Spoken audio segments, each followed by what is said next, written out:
go so I can be free. I take the weight on my shoulders. I feel the sky come down on me. And I can't hold it much longer. Gonna let go so I can be free. Yeah, yeah. Oh, oh, yeah. Yeah, yeah. Oh, oh, yeah. Yeah, yeah. What's going on? It's FT Live, Braun in LA for 5 seconds. Pierzynski in Florida, but not for too much longer. He's following where he's going to go for the ALDS with Adam Wainwright and his fancy friends, and Kratz in his usual spot in PA. So happy playoffs. We have officially started. And before we charge the damn mound, I'll start with you, Kratz. How was your playoff experience? Because I actually had just the most perfectly timed flight after our show to catch almost every inning. And I had to go back and forth because we don't stagger our games, but almost every inning of the games that I could watch from start to finish. Like 6 hours on a flight got me through almost the entire day of playoff games, where probably a year ago that would have taken 10. Yeah, no, that definitely wouldn't have happened, and we would have been going on Scotty Braun sleep tonight if we had to stay up for the late game. But that was beautiful for me. Today's my daughter's birthday, so happy birthday, Avery. But I got to, make some birthday treats for her last night, and I had the game on the TV. I had the Brewers game on my phone, and it was awesome. It was very seamless, and it was like constantly in the playoffs. Whenever I've done the two screen, John, it's been awkward. But I'll sit there and I'll wow, I know another pitch is coming in 15 seconds. It was a really good rhythm.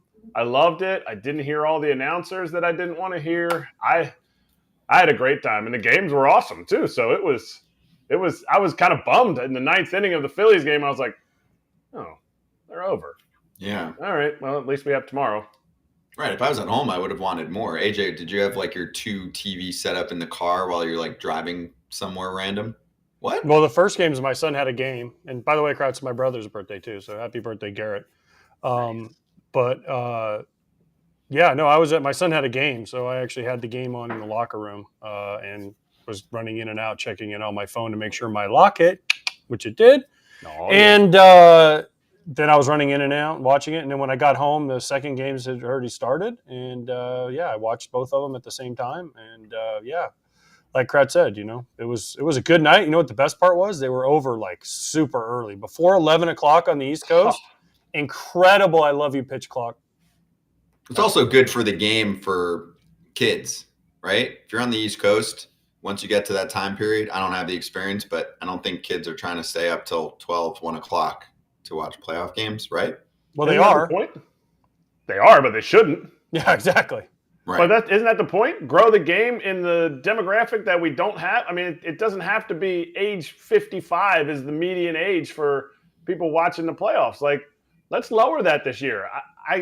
Attendance, we'll talk about that later. But to me, if we can lower that median age to 53 this year, that is a huge step in the right direction. And I think getting these games done earlier helps. Mm-hmm. And just a reminder for anyone that's still weird about the pitch clock, but I think most people have gotten over it. It's the same amount of outs. We got the same action in a little bit less time. Just keep that in mind. And it's also more actually for me, early 90s baseball that I fell in love with. It had more of that vibe. Let's actually play and not worry about, Pierzynski's 45-second walk-up song that he has to just stroll through. He was getting those at-bats done quick. It was over. AJ is wagging his finger for everybody who's not watching on the pod, but I'll say it for him. It was quick. You're not looking at a 9-pitch at-bat and taking pitches on the corners. He's putting that John in play and finding green 2,000 plus times. Yeah, there was no work to count with me, Scotty. It was they go like this and they chuck it, and I go like this and swing at it, and if it got a hit, it got a hit, and if not, we went on to the next time. But listen, I wasn't going up there working. I wasn't going up there money balling it, I promise you. You were ahead of your time. It might not have felt that way, but you were ahead of your time. You were entertaining. All right, let's charge the damn mound because the Minnesota Twins have won a postseason game. Yes, the streak is over. Rejoice. 18 games, 19 years. It's a good sign. The streak did end, and they were going nuts in Minnesota. As we addressed yesterday, AJ, it could cost you single-digit dollars to get into the ballpark. You could, if you ate before the game, you could spend like $8 and experience history in Minnesota. And it was a vibe there. It was awesome. It's just finally over. And now what? It just didn't seem. Well, now they got to win a series. Now they got to win one of the next two and win a series. But listen, I played in Minnesota. I was there 2 out of my 2 years. We went to the playoffs. We lost in the ALCS. We lost in the ALDS. And Minnesota loves their baseball, and they come out, especially for playoff baseball. They might have been selling for $7 or $8 or whatever the ticket price was, but that place was packed, and it was loud, and it definitely had an effect on the game. And Royce Lewis, you're a stud, dude. Coming back the way you did, I remember seeing you walk in the parking lot and like get the camera out of my face. Well, you hit 2 home runs in your first playoff game. Guess what? You get the camera in your face. So you're a stud. The Twins crowd was unbelievable. Listen, 3 of the 4 places where there were games yesterday, the crowds were lit. They were on fire.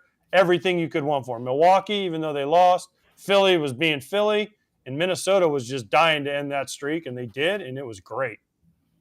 Yeah, Rocco was talking about thought this place was going to split open. Like this should be what the stadium designers think of. Like Minnesota's stadium, Target Field, is the smallest footprint of any stadium, and yet they had 38 or 39,000 packed out in that place, and it was loud. From what everyone was talking about post-game, during the game, it was loud there. Same thing in Philly. It's a small footprint of a stadium. It's loud. Milwaukee, it kind of just goes straight up. The lower bowl's not too big, and everything just goes straight up, so they feel like you're on top of you. Like, that's how you should – that's playoff baseball. That is where Minnesota, I think, really propelled their team. I think they propelled their team to early lead. Obviously, then, the bats went cold, and the Blue Jays bats were just cold the whole time. So it is a thing. It's a thing. Fans, you need to come out, even if it is only $9 to get into a game. Spend that $9 and enjoy yourself. And Byron Buxton was a big draft pick for this team years back, 2 overall, and unfortunately not on the playoff roster, just couldn't get himself healthy enough for this time period. And it's been a problem, obviously, his whole career. Rocco said, quote, he worked his butt off to get in the best possible physical shape he could, but it was a hard emotional talk. We both were sitting in the room knowing that he wasn't going to be able to play in this series. Well, he was 2nd overall. Years later, a 1-1 named Royce Lewis was selected. He too went through a lot of injury bullshit. And that includes the last couple weeks with a hamstring issue.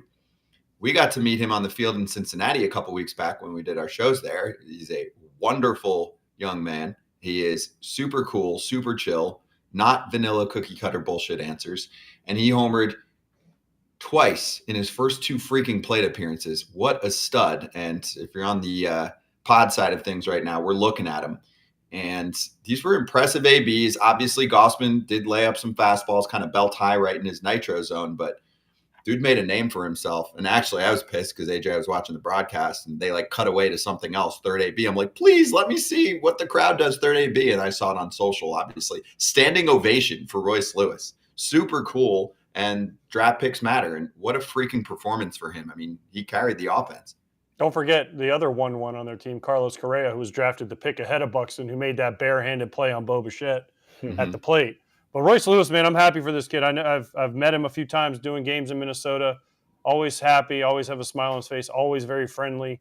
And Dustin Morris has been saying for the whole year, you got to get Royce Lewis on foul territory. Well, we're waiting, Royce. We're still here. We're waiting for you. I know you came on in Cincinnati, but we can do the show more than once. It's okay. But listen, here's the thing about Minnesota. The place plays small, okay? I always felt like the Target Field, if you get the ball up, it'll go. And he got 2 fastballs up from Gausman, and he didn't miss either one. He went to left. He went to right. The thing I didn't like more than anything, though, and you mentioned the broadcast, the announcer said, oh, is Gausman tipping? That's why they're not swinging at him. Well, the only dude that really hit Gausman was Royce Lewis. Other than that, the rest of the Twins didn't do anything. So, I mean, was he tipping? I don't think so. I think they just had a good plan, and their plan basically was like, we're not going to swing at the split because they didn't swing at a ton of them, and when they did, they kind of didn't do anything with them. So for people to just be like, oh, he's tipping because one dude hit 2 homers is crazy to me.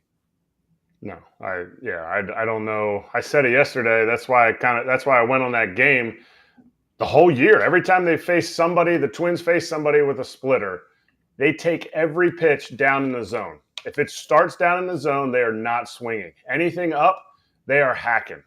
And at the end, his last inning, Gausman's last inning, he struck out the side. He started to get into the groove, and they were all located pitches down in the zone and then finishing them up above the zone. That's why the Twins strike out a ton. And I don't think Gausman did that bad. I don't agree with throwing – I don't know why you would throw a fastball in, especially ever, unless it's going to be in off the plate to Lewis, because he's got enough away that you don't need to do anything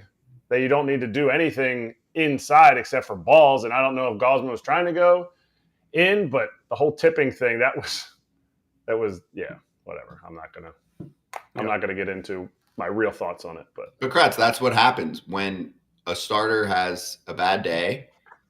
He's tipping, right? No. There's just bad days sometimes. Listen, exactly. And it wasn't even that bad of a day. No, he struck out the side and then he gave up 2. And then he really took him gave out. up 2 hits. He made 2 mistakes the whole day. Yeah. He had 5 strikeouts in 4 innings, and he went 73 pitches. And this is what we'll probably get into with any of the other teams that lost, especially the Brewers. They really set themselves up. Like, they went right to Swanson. I know they're trying to keep the game close there. But to me, Gausman's your guy. He is your guy that you could go another 25 pitches, or worst comes to worst, have somebody ready in the 5th. I don't understand why they didn't bring him back out, because he struck out the side and then bounced him. Now, obviously, I got a little skin in the game. I'm sitting there going, yeah. Bring him back out. Now he's got his groove. He just needs one more strikeout to hit my prop. But from a managerial standpoint, my thought is he's not in trouble. He wasn't in trouble that entire inning. In reality, he just gave up those two hard hit balls, and they were just happened to be dingers. I agree. You got to manage these. I know everyone says, "Oh, you got to manage these playoff games like Game 7," but you also have to manage for the war, not just the battle, right? And we're going to get into it with Russ Dorsey when we start talking about Corbin Burns and the way Craig Counsell handled his bullpen, because I think not only did Schneider in Toronto, when you're losing, you have to find a guy. If you're going to take your starter out after 4 innings like they did, you have to find a guy that can give you some length, because you don't want to use all your high leverage guys. Yep. Because you're going to have to win 2 games. And if you use your high leverage guys, and then let's say you get ahead tomorrow or today now, you're going to need them again. And then you got to win Game 3. And in today's game, starters don't go 9 innings. Starters don't go barely 6 innings most of the time. So you're going to need those guys to pitch 3 days in a row. And a lot of those guys aren't equipped to do that because they haven't done it a whole lot. So it's going to be interesting now to see how not only Schneider, but Craig Counsell, the Marlins are in a little better position because they did a little bit differently and they didn't use as many as their high leverage guys as other teams did. The Rays didn't use a lot. I mean, the Rays do it all the time, but still, it's going to be interesting to see how the managers, the teams that lost today, come back today and use their bullpens. No doubt. Well, let's get to that Brewers Diamondback series in a sec with Russ because he's covering it. So he's going to swing by. Let's hit our poll question. Watchstadium.com/foul territory. The wild card team that will surprise everyone the most. The Diamondbacks, the Brewers, the Twins, or the Rangers. You can check that out, or the QR code on your screen if you're on Stadium right now. Russ Dorsey is covering Diamondbacks Brewers 1-0 D-backs in the series. They take down Corbin Burns. Uh-oh. We got Sleeveless Russ today. Look out. Look out. He's coming in hot. Hey.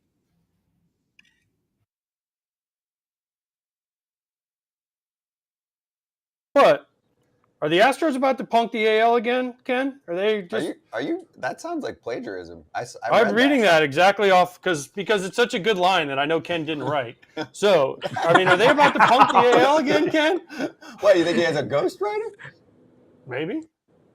I wish, AJ. I wish I had a ghostwriter. No, I wrote the line.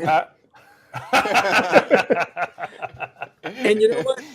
Actually, I do believe that they are capable of doing that because of what happened over the weekend and really their last road trip in general. They go into the final weekend. This bears repeating. They're 2.5 out. What they needed to happen happened. Rangers lose 3 of 4 in Seattle. Astros sweep the Diamondbacks in Arizona. It showed me again that this team is a team of championship mettle. We've seen that over the years. Forget the scandal for a second, just of who they have become post-scandal. They're still this experienced, battle-tested group, and you got to knock out the champ. It's kind of like that. I don't know that anyone will. Their starting pitching might be coming together. We'll see. Beyond Verlander and Valdez, if Javier and Urquidy can be as good as they were in the last week, I'm not convinced of it, but this is a fine offensive team. We know that. This is a good defensive team, and they have a way. So right now, in my view, they're the team to beat in the American League because none of these other clubs have their experience in the postseason or their savvy. So we'll see.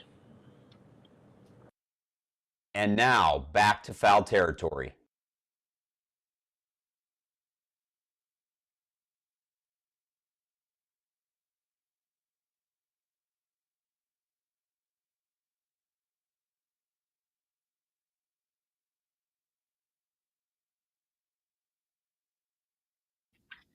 Back at it. Stadium's Russ Dorsey joining us covering Diamondbacks Brewers. Russ, good to see you, dude. AJ, any comments before we dive into anything? Are you cool with the McAfee outfit here? Oh, is that what he was going for? Oh, you got to get your little football and throw it up in the air, Russ, if you're going for First that of look. all, one, Pat McAfee wish he looked this good. Two, a guy who is on the road a lot, like you got to get your workouts in when you can, when you're busy, you're doing hits with people. You got to just, hey, I got 45 minutes. Let's get this workout in. Yeah, but I also wear sleeves when I get them in. Well, you're not cool. Oh. Hey! Why, because I don't have any tattoos?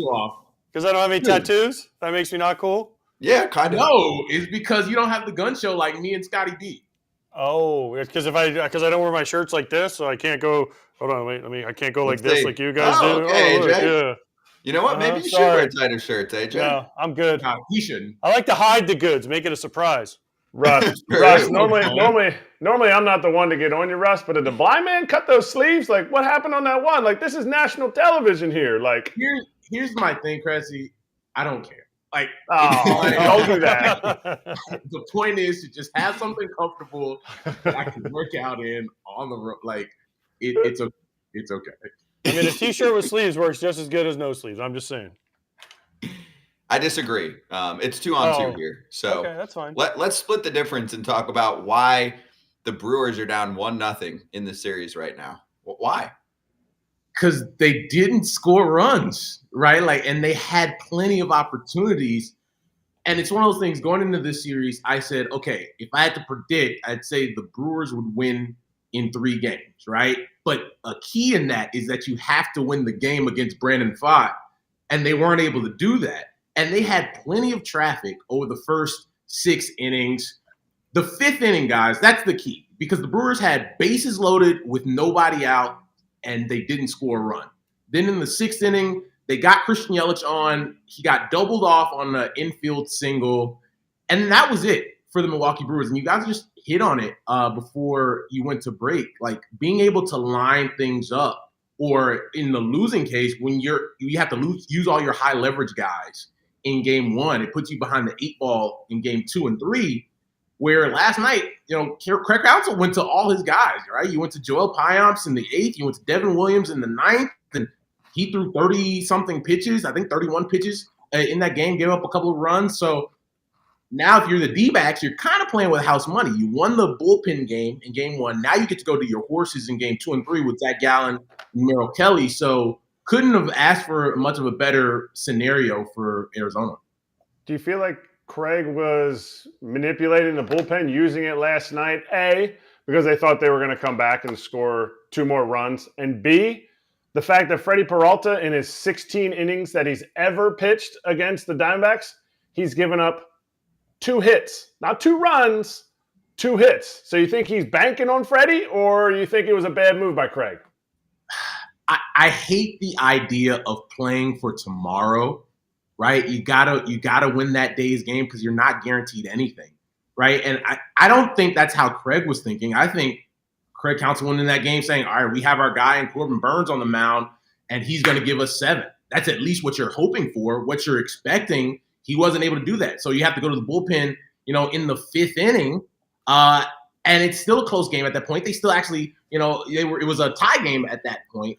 The Arizona was up 4-3, and you're thinking, okay, we can scratch across a run, right? It wasn't like Arizona was just shutting down Milwaukee. Like, they had traffic the entire night.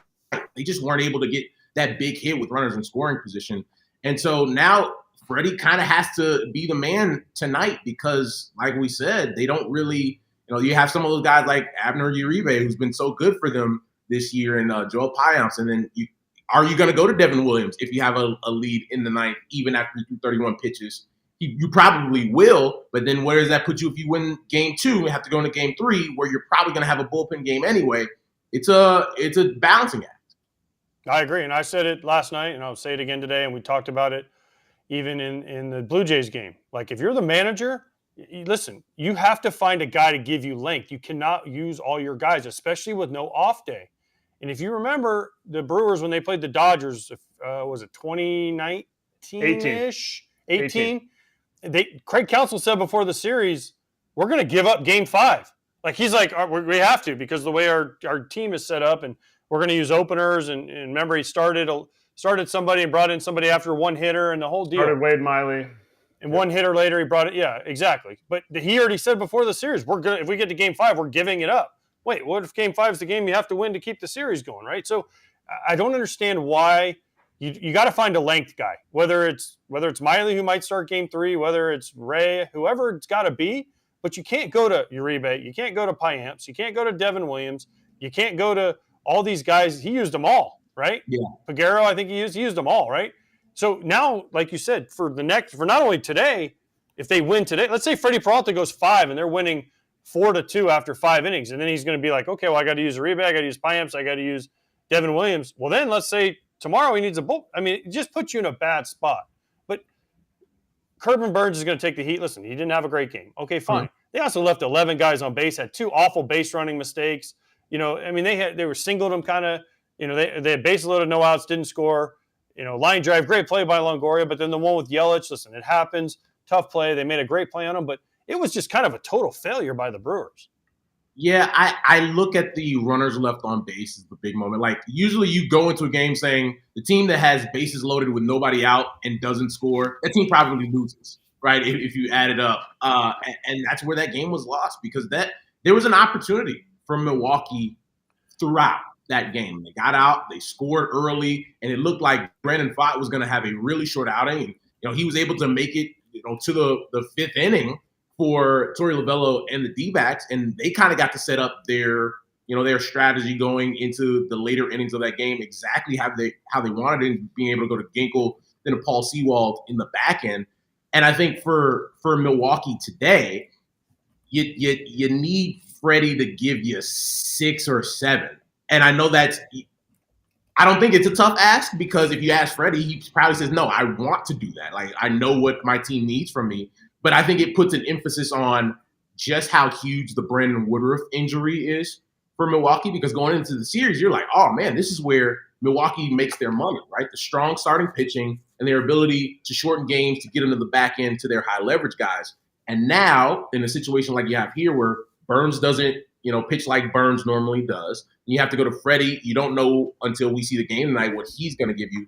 And if you're able to win this game tonight, going into game 3, and you kind of have to say, all right, all hands on deck, like whoever can give me an inning, if you can give me 2 and get some quick outs in there, it's a really tough situation. And I think for Arizona, and I think we hit on it a little bit last week, the ability to come into a series and just say, hey, we've never been here before, so the youth is going to help us. And they were able to run the bases, and Corbin Carroll didn't look fade, and Christian Walker had a big game for them last night. And you're kind of in a playing with house money situation because all the pressure's on Milwaukee, right?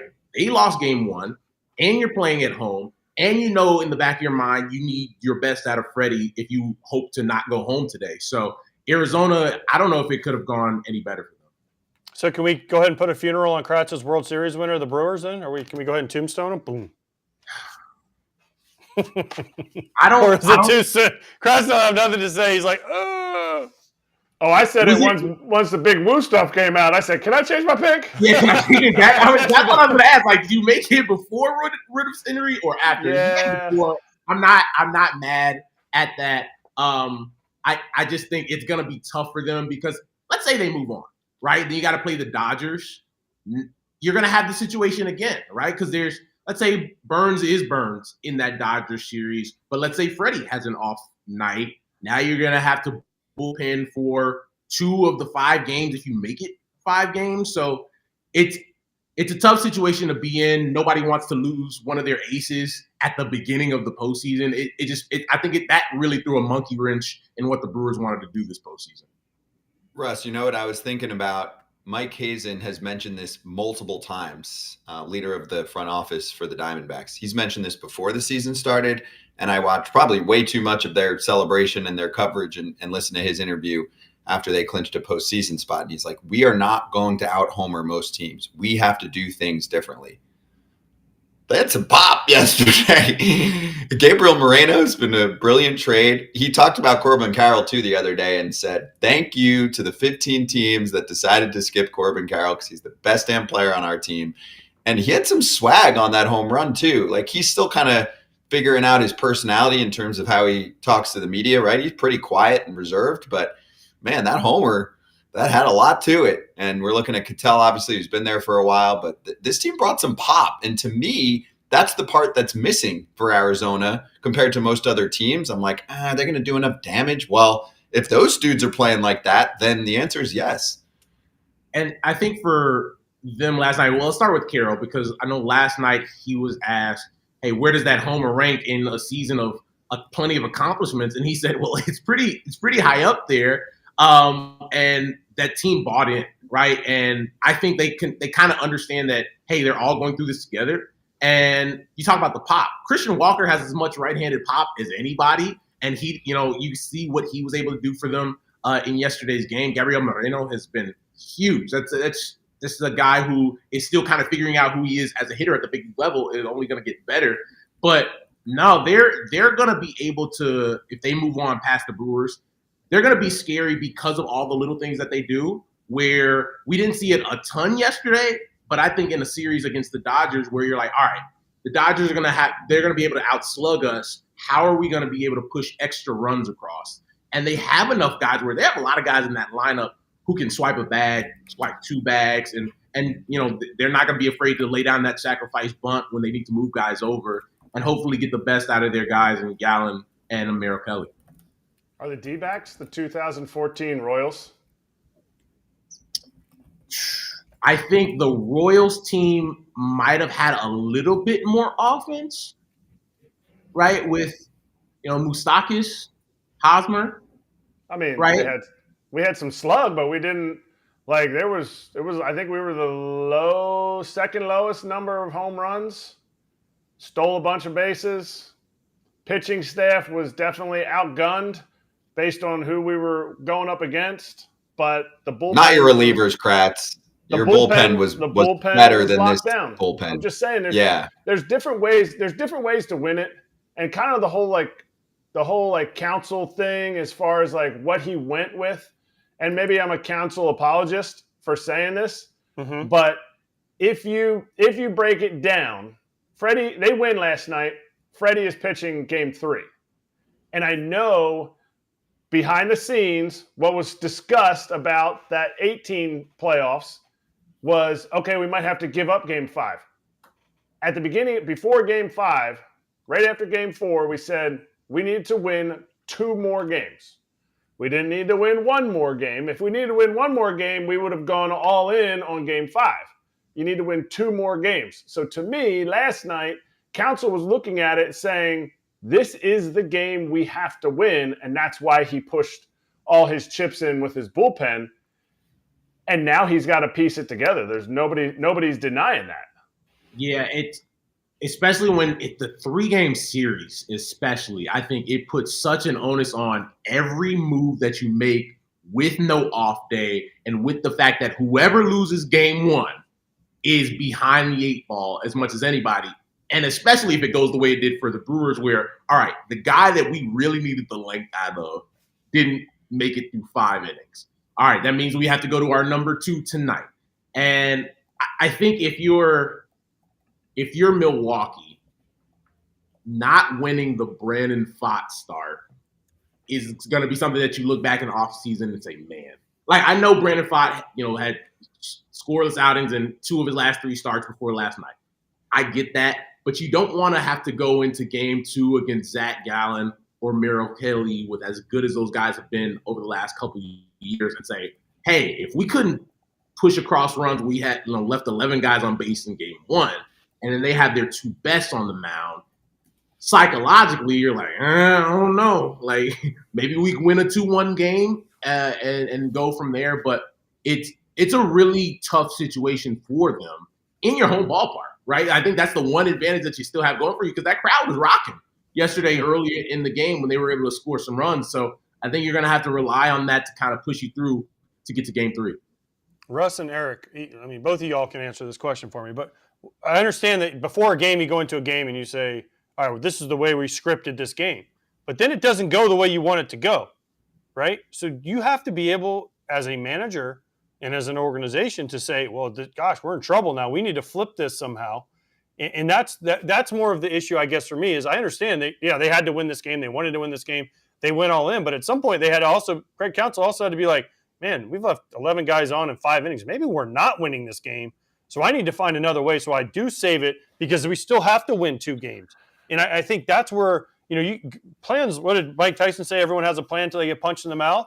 Well, that's kind of what happened to the Brewers last night. They had a plan. They're thinking Burns going to go 6-7. Brandon Pfaadt's going to go, he only went a few innings anyways, right? And Arizona's going to blow their guys out. We're going to win game 1, save Freddie for game 3, piece it together game 2. Well, as soon as it flipped and that home run from Moreno went out of the park, if I'm Craig Counsell, I'm like, oh, shit, boys. I'm looking at my card going, I might have to change some things around here. Maybe use a Ray. Maybe use some length guy because I don't want to have Devin Williams throw 30-plus pitches, right? But not a one-run game.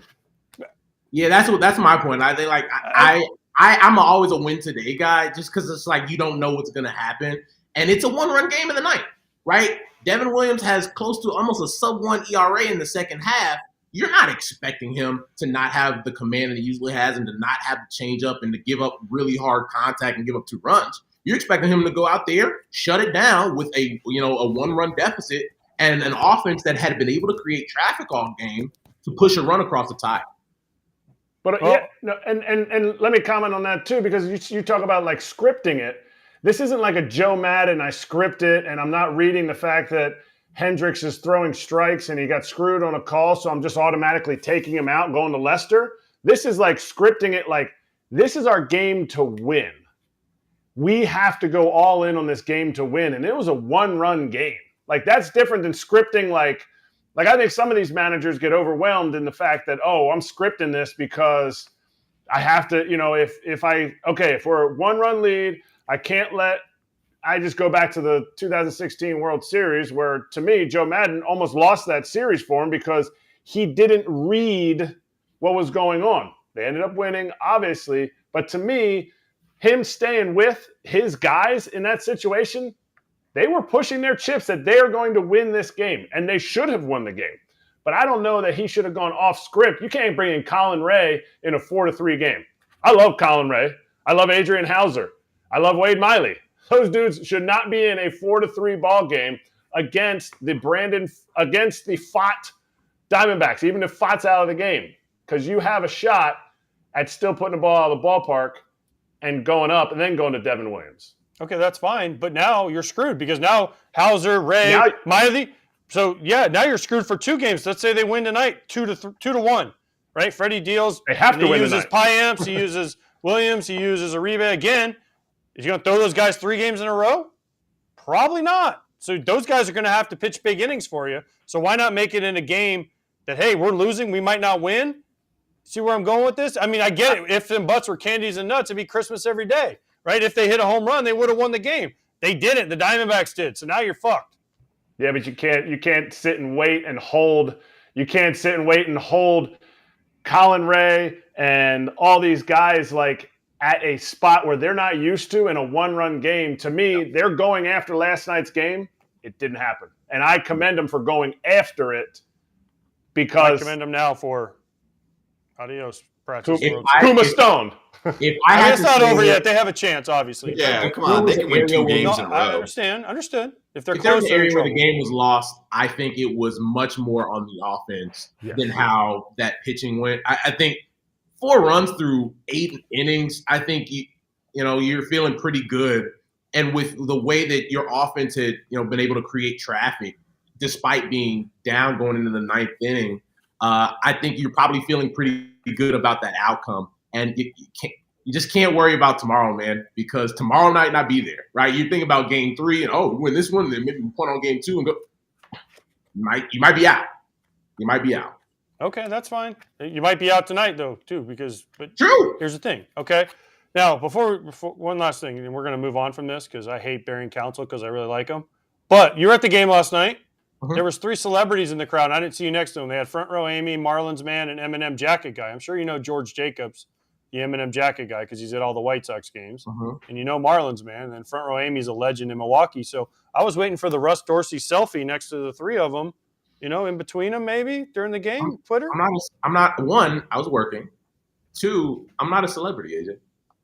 I know. That's why you take a picture with the 3 celebrities. Also, That's lame. Who does that? celebrity. I'm sorry. I know.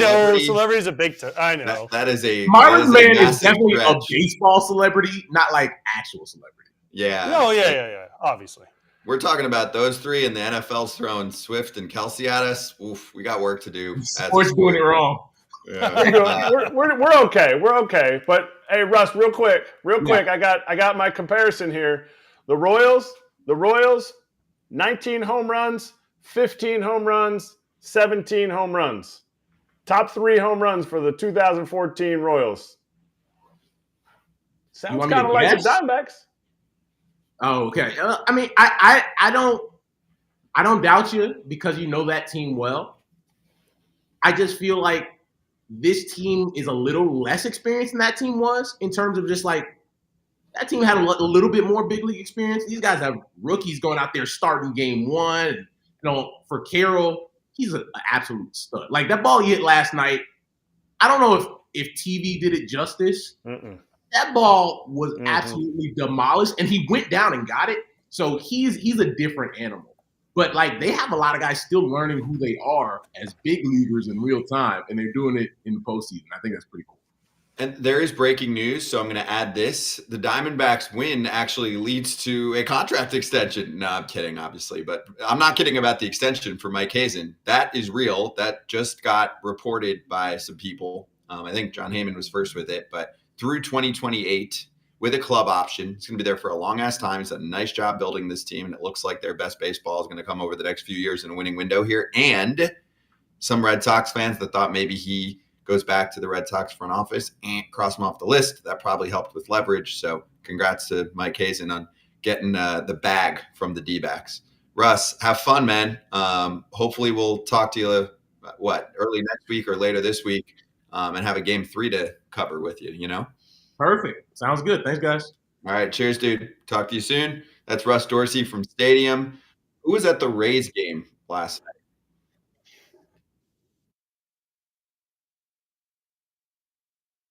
Anyway, Pablo Lopez entering the ballpark today in a Johan Santana jersey and the short shorts. Are those compression shorts?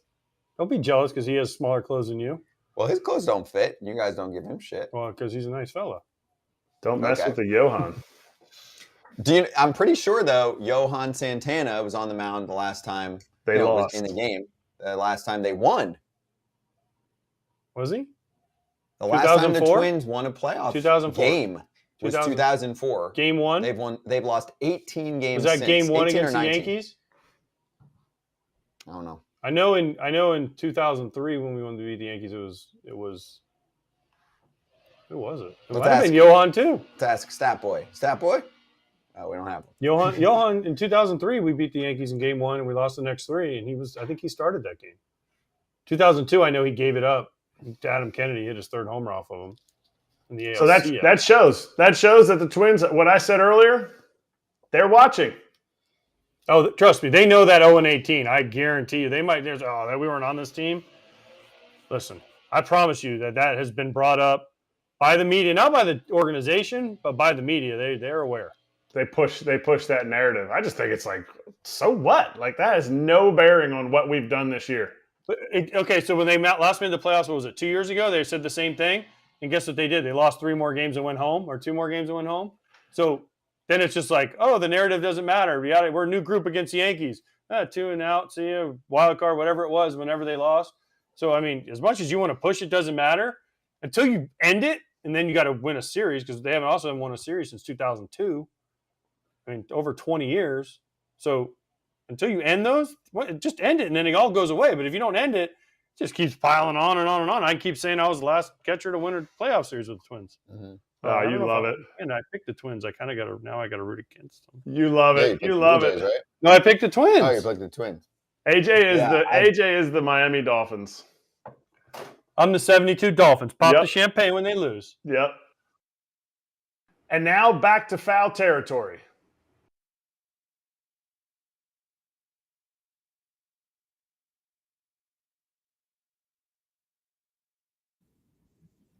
Back on FT Live, Braun, Pierzynski, Kratz, and I'd like to make an announcement, even though I'm not currently in my home state of Florida, but there was a playoff baseball game yesterday, Tampa Bay fans. There was playoff baseball, okay? Your BSBLR Viral Hit of the Week features a post from our friend saying this was the crowd at Tropicana Field for the AL wildcard game. What? The announced official attendance, which is how many people have tickets bought. That doesn't even include how many were actually in the building, was under 20,000 people. AJ, you live in Florida. You have to try and defend or attack here. I know you want baseball in Orlando. I'm going to take that little liner from you already. You can't use that because it's not happening. And they just announced a new ballpark that's going to be in the same area. They're going to build some stuff around it, but empty seat city. And Marc Topkin, who's going to join us later in the show, who covers the team for the Tampa Bay Times, posted the announced attendance, 19,704 for a playoff game. Yes, Tuesday afternoon. I know people have to work. I understand that. But a playoff game at the Trop in downtown St. Petersburg, which is where the new ballpark's going to be, right? What the fuck? All I'm going to say is come to Orlando. We were just named the best food city in the country. Now we can host a baseball team. Come on down to Orlando. I understand. They almost have the stadium thingy done, but listen, we'll figure it out in Orlando. AJ, this is a waste, though. I'm going to stop you. It's a waste, though. That's not happening. So real talk is... this is freaking awful. And you know what else I hate more than anything? The only other thing more tired than the argument of, oh, it's game time, it's Tuesday at 3 o'clock, is we got too much rest in the postseason. Another bad excuse that I hate when teams use when they lose. You just lost, so don't use that one. Whoever sweeps is going to be like, if they lose the DS, they'll be like, oh, we had too much time off. Or if one of the 1 or 2 seeds loses, oh, we had too much time off. Dude, shut up. That's the worst excuse in the world. Because if you didn't get too much time off, you just didn't play well, right? So I don't want to hear that. And second of all, 3 o'clock on a Tuesday, I don't care what it is. I mean, listen. Come, show up, support your team. This is what they have. One of the best teams. They have one of the best franchises as far as talent development, putting a winning product on the team, and getting to the postseason. Now, they haven't won one, but they do it every year with nothing, no resources, no low-budget team, and here they are. Boom. They're in the postseason again. They won 99 games this year. They're an incredible organization, okay? But to me, just show up because the other game had a full house, and it was at the same time, right? So why does one game have a full house and the other one doesn't? It just doesn't make any sense to me. It's just bad optics and only 19,000. Man, that's sad, and it ain't the time. It's just sad. I know 2 people that were actually at the game. My wife's aunt and uncle, Keith and Sherry Troyer. They were at the game, and they said, wow, it was embarrassing as a Rays fan. And they're true Rays fans. I think that's what it boils down to. They're not the city, whether it's because we're Tampa people and we don't really get the team, or if it's the location, whatever it is, there's no camaraderie in the city that surrounds the team. Look, people are like, it's just not a great place to watch baseball, or all these dumb Florida excuses. Hockey is king in that town. It is not a hockey town. It is a Tampa town. The name is the Tampa Rays. Okay? Like Tampa Bay. Say Tampa Bay. People get pissed if you don't Bay. Yeah, say people Tampa get Bay. pissed about Tampa versus Tampa Bay. Tampa Bay Rays. Who cares? You could call it the Siesta Key Rays. Nobody's from the area where the stadium is. And nobody has any, like, the camaraderie comes with, like, being able to turn to your neighbor and be like, oh, yeah, my uncle was a fan. My grandfather was a fan. And they don't have it. And I don't think the team sells it very well. When you go down to Tampa, in the city of Tampa, not just in St. Pete, because there's not much really in St. Pete, so they're kind of behind the eight ball there. But when you go into Tampa, it is lightning bolts everywhere. Where are the Ray signs? Where are the Ray banners that are hanging from buildings? That's what brings people out at 3 o'clock in the afternoon on a Tuesday. Or they had the 5 o'clock game. They didn't have the 3 o'clock game, did they? No, they were Rangers. They were the first game. They were the first game. They came out in Minnesota, and it was Minnesota strong. It was, people thanking God it wasn't snowing in the beginning of October in Minnesota. Like, it has nothing to do with the stadium. It has nothing to do with the fact that the team is what they are, low budget. Oh, they don't spend on the team. I don't want to go out. Don't do that. Don't do that. Have some ownership for your area and really delve into the community. They want to be the Tampa Bay Rays. Sell them in Tampa Bay, in the city of Tampa. Yeah, but Kratz, it's all about the stadium because It's the not in stadium's Tampa. It's trash. you got to cross the bridge, and nobody wants to cross the bridge. The So stadium's then go and trash sell and it's them. in a different city. Come to get that. That's a big Orlando, part of what- number one what is food going city in the on. country. Come to Orlando. Stop We it. got it all. That is Hotels, the travel, problem, everything. Come though. on. No, AJ, dissect No, the you're issue. right. No, How the do you- issue is nobody wants to cross the bridges. Whether Okay, you're coming AJ. south or you're Yeah. coming from Tampa, right? St. Pete is the little thing. If you look at the map of Florida, it's a little thing that hangs down, right? Like an isthmus, right? Or a I have no peninsula, idea whatever what you want that to call is, it. But But it's a little like St. Pete teardrop is looking awesome too. They have St. like Pete it's has a gotten fun way better. city. It's gotten way It's- better. But It's got good beaches, But all it's of like that, what right? Kratz said, though. There's not a ton of people from there that go to games. And then if you're the Lightning, the difference in the Tampa Bay Lightning and the Tampa Bay Bucks is they're in Tampa proper. Okay. And there is way more people that live in Tampa proper than they do in St. Pete. And nobody wants to cross the bridges. Nobody wants to come from Sarasota, Bradenton, cross the Sunshine Bridge. Nobody wants to come Campbell Causeway across from the east to get to St. Pete because it's just a pain in the neck. And all it takes is one little fender bender. It'll take you 4 hours to get there. So people just don't want to go to St. Pete. It's not the game time. It's just a bad location. And now they're going to build a new stadium. And new stadiums aren't always the answer. But if they built this, I promise you, in Tampa Bay, on the Tampa side, it would be much more well received. They haven't been able to get it done. They've been fighting for years. But if they move this to Tampa, made an event like the Lightning do, it would be better. It would be better attended. Yeah. The stadiums are real estate deals, and they got a better deal there. And that's all that mattered in the end. It wasn't about, hey, how can we get the most people here and all that. And I know they're building a smaller ballpark, which obviously they need to do so that it doesn't look so empty. But here, this is the only thing we need to know from our resident Florida expert. If the stadium was right next to where the Lightning play, would it have been sold out yesterday? I believe it would have. Okay. The Lightning don't have a problem. The Bucks don't have a problem. Right? And the Rays are good. They win. They The Rays win are every good. year for and years also, now. listen, you can say whatever you want about the stadium. That stadium does suck. I mean, let's not. It does. It Let's not sucks. sugarcoat it. Absolutely It's right. awful to watch a game in, right? It's stale. It's terrible lighting. It's terrible. Just everything. It's just bad. But if you take that stadium and put it next to the Lightning, I think you get more fans there. Okay, good. Well said. Baseballer is the spot for viral content like that. And also they got some hats and shirts and all that. We wear it sometimes on this show. They're our friends. Baseballer, BSBLR.com is the spot. We've got our picks for another full slate of playoff games. 4 games today. We'll make a lock for you.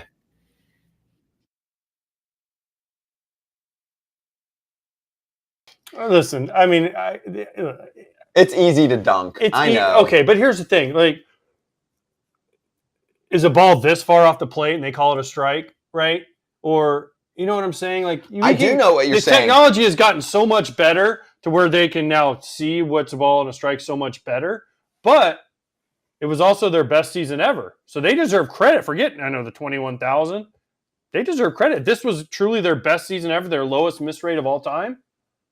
Way to go, umpires. I mean, way to go. You guys are working. Listen, as a player, all you ever cared about was the guy. One, he cared, and he was consistent.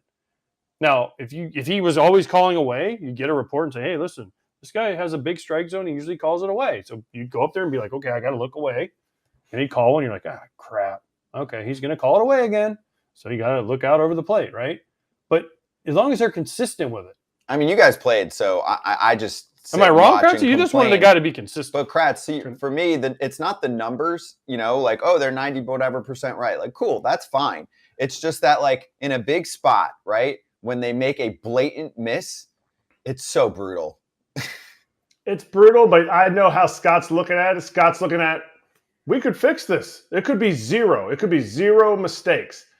And they're not there yet, or else we would have it. They're not there.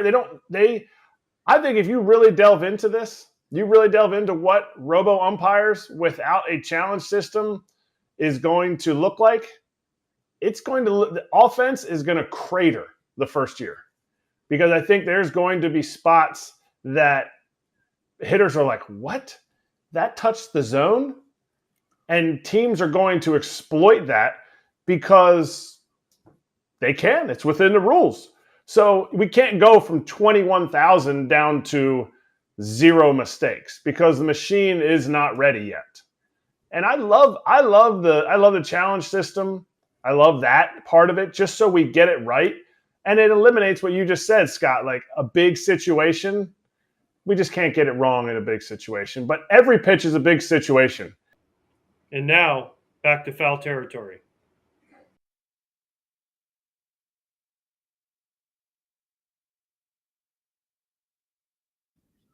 Back on FT Live and top of hour number 2, we talked to Topper, Marc Topkin of the Tampa Bay Times, about the Rays series, which I'm going to talk about in a second because that's my pick for my lock. But first off, poll results, scary wild card round team, Diamondbacks winning the poll for now, then Minnesota, then Texas, and then obviously Milwaukee in fourth because they might not be playing baseball. They might be transitioning to golf in the next 24 hours. We'll see what happens. But let's go over our BetMGM locks. First off, props to the FT squad. And I feel really good about not including AJ in our texts about picking our FT heater, which yesterday was a Phillies win, just Phillies money line.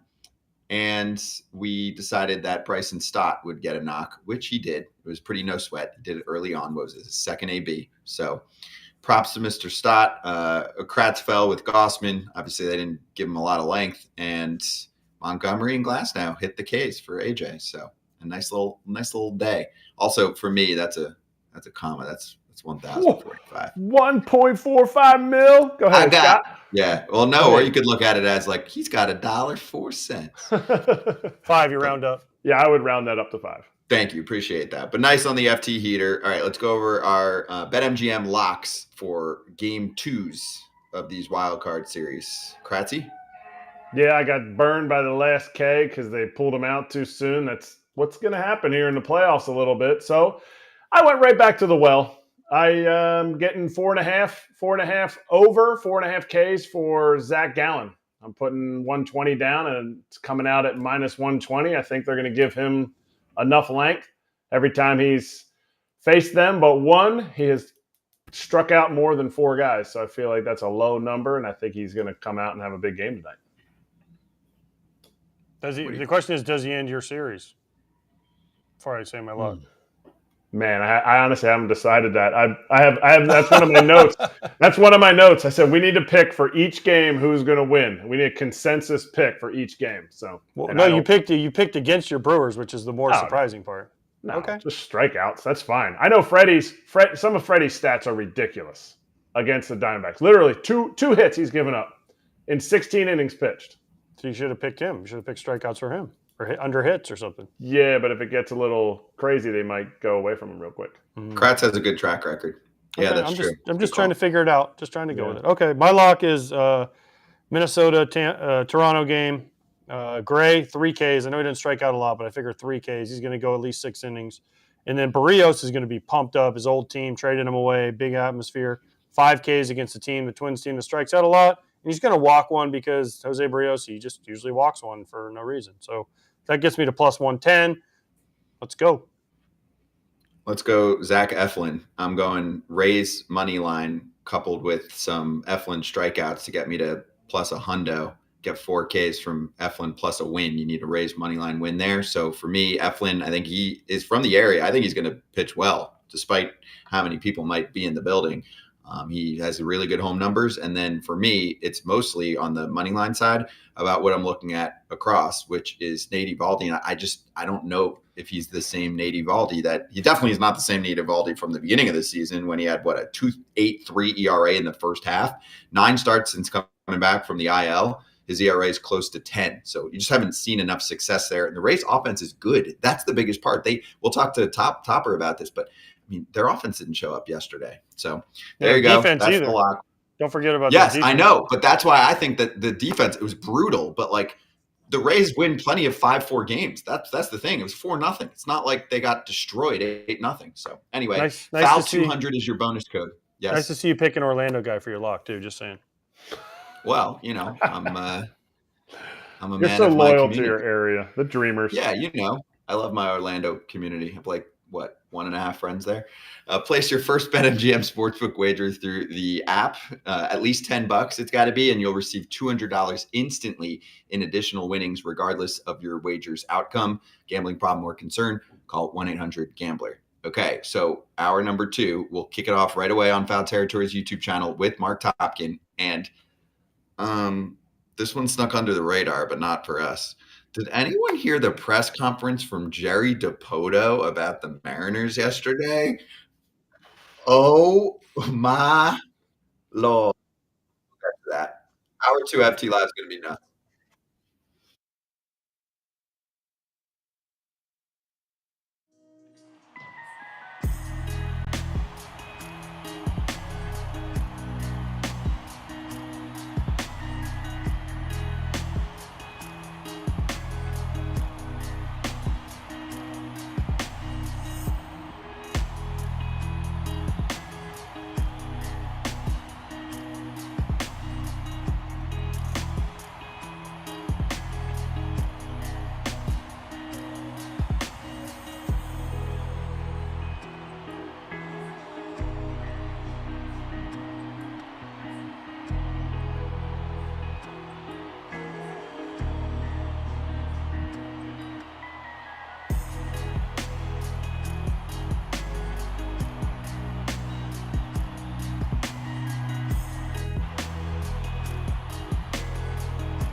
So I can be free. I take the weight on my shoulders. I feel the sky come down on me, and I can't hold it much longer.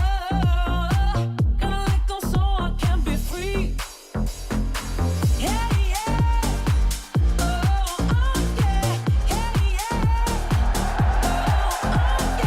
Oh, yeah. Let's keep running FT Live. We got to the Twins to start, then we went in depth on the Brewers Diamondbacks series, and now let's move on to the series that, yes, is going on, Tampa Bay fans. It is Rays baseball against the Texas Rangers with their season on the line, and that means Marc Topkin's season is on the line of covering playoff baseball games at Tampa Bay or at TB Times_Rays. Topper, great to see you, man. So yeah, let's start off with the vibes yesterday. You've been to a billion Rays games. Was it as bad as it looked?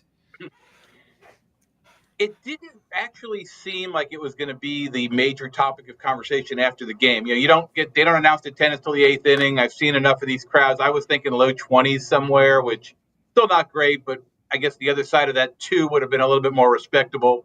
To be under on the 20,000 certainly made it stand out. And some history showed us that, as you have the graphic up there, you have to go back to the Black Sox scandal, right? And Joe Jackson, all that kind of stuff to remember the last time it was a small crowd. So there were reasons, which I'm sure we can, or you can discuss, or you guys can scroll through Twitter and listen to everyone to tell me why I was such a mean person for pointing that out. But On the other hand, the Twins played at pretty much the same time yesterday. They didn't have any trouble packing their house. It's just not a good situation yesterday. I mean, I get it from the fan side. They didn't find out till Sunday night. The game's at 3:08. People work. People have kids in school. You didn't have a lot of notice. And my wife's a teacher. She was explaining to me that it's hard to walk in on Monday and ask for Tuesday off. But you might be able to ask for Wednesday off on Monday. So maybe there'll be a few more people today, but definitely a disappointing turnout and one that became a major topic of conversation and not the reason the Rays wanted to be a major topic of conversation yesterday. What was worse, the crowd attendance or the way the Rays played? See, I'm going to go with the game on that point, Eric, because I think that was really bad. That was, I don't think any question, their worst game of the year, obviously the worst time to play your worst game of the year. 4 errors and probably with some beneficial scoring there. You could make a case there were 6 or maybe even 7 errors, plus a run scoring on a wild pitch. Every run, or all 4 of the runs that Texas scored, were impacted by a Rays mistake, 2 by Siri and the wild pitch by Glasnow that scored a run. And then just to be shut down by Jordan Montgomery the way they were, just significant. This is the team that has beat up lefties all year, and to see their bats just quieted. I mean, the best scoring chance they had was Siri bunting first and third. He pops it up in the second inning, and at some point, Montgomery went through 10 in a row, and then they turned it over to the 2 guys at the back end. The only bullpen that's ever made the postseason, I think, with more blown saves than saves, and they had no problem getting those last 6 outs yesterday either.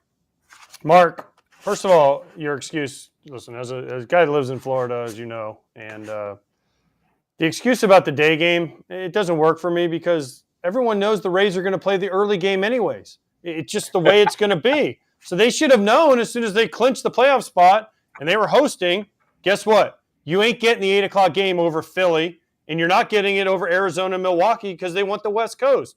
So guess what you're going to get? Heck, they're lucky they didn't get the 1 o'clock game like they used to do or the noon start. I mean, I remember playing there in 2008. We had noon starts or 1 o'clock starts, whatever it was in the playoffs. So that excuse doesn't fly for me. And also, I mean, again, I live in Florida. I get it.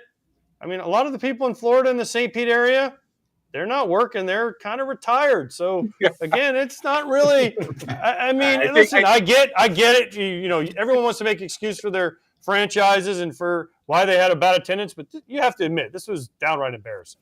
No, I said it was disappointing. I mean, I'm not making excuses. I was relaying to you guys the excuses. I think there need to be 30,000 people for a playoff game. We went back and looked. Some of the Rays' previous day playoff games, like you mentioned, drew well. They opened the upper deck for this series. I think the tickets for the upper deck were $30. That's pretty reasonable for a playoff game. So, no, there were many excuses made yesterday. But like I said, it did the same thing in Minnesota. There was school. The people have jobs in Minnesota, and they all turned out. And you do make a good point. People probably should have guessed that. I was a little surprised just given the Texas market. That seems like the Dallas area market is a pretty big market. But you're right. Arizona had to get a little bit of a later slot because of where their fans are. And obviously Philly was going to be the premium choice here. Do the Rays having the most wins of the teams playing right now, should that have factored in? Should that have given them a little better slot? Or should MLB have done as they've done in the past where you play the 3 o'clock game one day, but then you play the 7 o'clock game the second day? They're set up right now. They could play all 3 games if there's a third game all at 3 o'clock. So there are some excuses to be made, but there is no excuse for the crowd being so small yesterday. So I don't know if you caught me making an excuse for the game result. Yes, that was their worst, and I'm sure you'll agree here, defensive game of the year. They do not play sloppy like that. With all of that being said, Topper, they lost 4-0. This team's had a pretty nice year on offense, even despite losing some of their big boys like Lau recently, and obviously no Wander for the rest of this season, but it's been a while. They got shut out, and Monty was awesome. Jordan Montgomery was great, but the Rays win plenty of 5-4 games this year. So despite all of that, do you still feel like, hey, if their offense shows up against a dude in Nate Eovaldi today who has not looked good since he came back from the IL, then we'll see the version of Rays baseball that you've been watching most of the year? Yeah, and we've kind of, the writers, we've been kind of kicking this around this afternoon, just our batting practice, talking amongst ourselves. What do you think is going to happen? Not that any of us really know, but it does seem like the chance where they get a couple off of Eovaldi, and then either they knock him out early, he has not been going deep, and they get into that bullpen, especially the middle relief of that Texas bullpen looks pretty prime, and then they get to a situation where they end up putting a bunch of runs on the board. So I do think there's a possibility. Hey, everybody say hi to Dukes here. Dukes on foul territory. It's his Hey. office we're using for staging this, so thank Dukes. Thanks, But Dukes. I do think there's a possibility that they end up scoring a bunch of runs, and that's kind of my version of how this unfolds. Maybe it's not true. The lineup's a little different today. Margot's in there, Siri's not. Mead's at second, a little bit of a surprise given the righty starting. I thought you might have seen a Ronda there. They would have moved some pieces around, but I do think you're going to see a little bit more of the Rays offense today. Now, whether that's enough, and I think they feel pretty good about their situation. Eflin, probably the right guy to go. I mean, in setting the rotation up, we thought maybe Eflin would have game one. When they went with Glasnow in game one, there were a bunch of reasons, the rest factor, the workload Eflin has had. But this is me thinking here, but I wonder if part of this was, if Glasnow doesn't have a good game one, you probably feel a little better about Eflin in game two, whereas if Eflin goes out and wins you game one and Glasnow has a bad game two, now you're kind of on the back end of that momentum. So I think they feel pretty good about Eflin. I think they feel he's going to give them a really strong start. And then if this offense can get going. But yeah, I think Cash summed it up yesterday in his post game pretty quickly. He said, we didn't hit well, pitch well, or defend well. And that was all very true. And Jordan Montgomery is fantastic. I don't want to, overlook the curveball. And I mean, I watch a lot of baseball, but I'm just going to go off the broadcast. And Kratz, you played with him. He's like the best athlete in baseball. He's like America's athlete with that play. Go ahead, tell Topper, because he might not have caught it, but we need to clear this up. Yeah, like the whole broadcast was, I feel like ill prepared for what Jordan Montgomery is, and is. He didn't just all of a sudden become an athlete. Like, he's maybe one of the worst defending pitchers I've ever played with. And he would joke about it in a text with me. He joked about it. Like, it's one of those things. How do the Rays not take advantage of that? Well, they saw what happened when Siri bunted. He made the play of the game, right? Diving off the mound across the foul line. He saved the game right there. That was the Rays' big chance to break it open. He fell over the chalk line. He is the one person. If you put the ball in his hand, besides throwing strikes, stuff happens. He slings balls everywhere. He doesn't throw it sometimes, and they didn't take advantage of it. So this whole we got to put together a game plan to beat them. Do the Rays know that they lost and now they're up against elimination? Because it feels like they were hoping the game was going to be like 12 innings long, because they never woke up. They did not wake up, and I do think they're very aware of the situation just based on some of the way they're talking pregame. But they bunted twice yesterday, Kratz. I mean, that might be their record for the year. This is a team that does not bunt. They don't believe in bunting, it seems like. They have been doing some pregame work lately, so wasn't surprised to see him break it out. But now they did not put enough balls in play. I mean, the diving catch by Carter in left field early in the game, right on Paredes, snuffed out a rally there. The bunt, they blew up their own rally there, and then they got a Rosarena at second, and then he moved to third, and they left him there in the third inning, and that was pretty much it. They didn't really have much of a threat after that, so they were just shut down by a pitching staff that they probably wouldn't have thought was going to shut them down with those guys that were going yesterday. Mark, I don't think you could hear us before when we were talking. We obviously talked about the attendance, and then Scott asked me, what they could do to help it. So they're building. Is the stadium deal finalized for the new stadium? Is that like a done deal? It's not a done deal. It's an agreement has been reached. There's memos of understanding that are hundreds of pages long, but it still has to be, the funding has to be voted on by the St. Pete City Council, which is putting in $650 million, which is, we call that AJ money. And then the Pinellas County Commission has to approve the other half, which is the $700 million. So those two things have to be voted on. It'll be in the first quarter of next year. So Scott, your Orlando Dreamers thing, you can keep your hat at least for now. It's not official yet, but it seems pretty close. This is the best and closest they've been, and they seem very excited. You'll see some signs on the broadcast today, here to stay. This is a new logo that's popping up that the Rays are pushing pretty hard to kind of build the support for this. But yes, the point you're getting to, AJ, is they're building a new stadium in the parking lot of the stadium that they're not drawing people in for 26 years. Why would you do that? Yeah, that was kind of my point. But you know what? Yeah, who would welcome you with open arms? The best food city in the country, AJ, Orlando. stop, though. It's so tired. It's the just not happening. capital of the world. I mean, I will That's admit, what they're voting. Listen, I didn't The vote, white- but people voted on Orlando as the best food city in the country. What do you want Nobody in the world voted on Orlando as the best food People, city it was in the in world. People magazine. Oh, So Stop it. It was you're reading AJ's People whole Mag- neighborhood. What did you think? What did you think? You were going to win like the most handsome man contest in People magazine? Is that why you were looking at that it? was the second vote that I finished second in. He had a dentist but here's the appointment. thing. That's why To he's Zach reading Eflin. People. To Zach Eflin. It's weird. Everybody's connected to Orlando with these votes. No, but seriously, Mark. Again, we just talked about it. Nobody wants to cross the bridge and to go to St. Pete. I mean, it sucks. But It that's is what not it is. true. People cross the bridge to go to the beach all the time. They come to To these the downtown beach, but music they can stay festivals. there all day. They and come. They're No, not they're inside. making a choice. It's not the bridge. It's people deciding they don't want to come. It's not the bridge. I go to hockey games and concerts in Tampa. The bridge works both ways. It's the same amount of lanes both ways. Yeah, you know what? If it's a 7:30 concert, which means it's going to start at 8:30, you better leave at like 5:30. It's just how it is. You guys live in big cities. You've been in big cities. Do you think the average person in a normal big city doesn't think 45 minutes to go to a game is reasonable? That's probably about the average commute for people in New York, Okay, then what is Chicago, it? Boston. Then what is But it? here, people are mad that it's at 45 minutes or an hour. That's just how it is. Deal with it. If you want to go to an event, it works the other way too. Yes. Okay, then what is it? I mean, I think it's a bunch of things. I think there's some apathy. I think it's the size of the fan base. I think it's people not even in the 26th year realizing that playoff games are special. I mean, is there literally burnout because the Rays have made it 5 years in a row? They haven't played a lot of home games. 2020, they played 2 with no fans. 21, they played 2. Last year, they didn't play any. 19, they played 2. It's not like they've been wearing people out here. I mean, why aren't they coming to a postseason game? I don't have an answer for you, but there were not enough people here yesterday for a market that, this attendance was up 30% this year. That's the other factor. Why were they not coming yesterday? Do they sell the team in the area where there's population like the Lightning sells a team? Because every spring training I come down there and I know it's hockey time and it's not spring training, excitement. I see Lightning stuff everywhere in Tampa. So all these excuses of the bridge, the stadium, blah, blah, blah. They got a great team to come and watch and they don't come and watch it. To me, I think it's the team not selling enough of the Rays to the people. They're just like, we're okay. Just, we'll get our pendants. We'll get our pendants from the league. We'll get our, our check here. We'll make sure Marc Topkin has a nice media booth that he can watch the game in. And then season's over.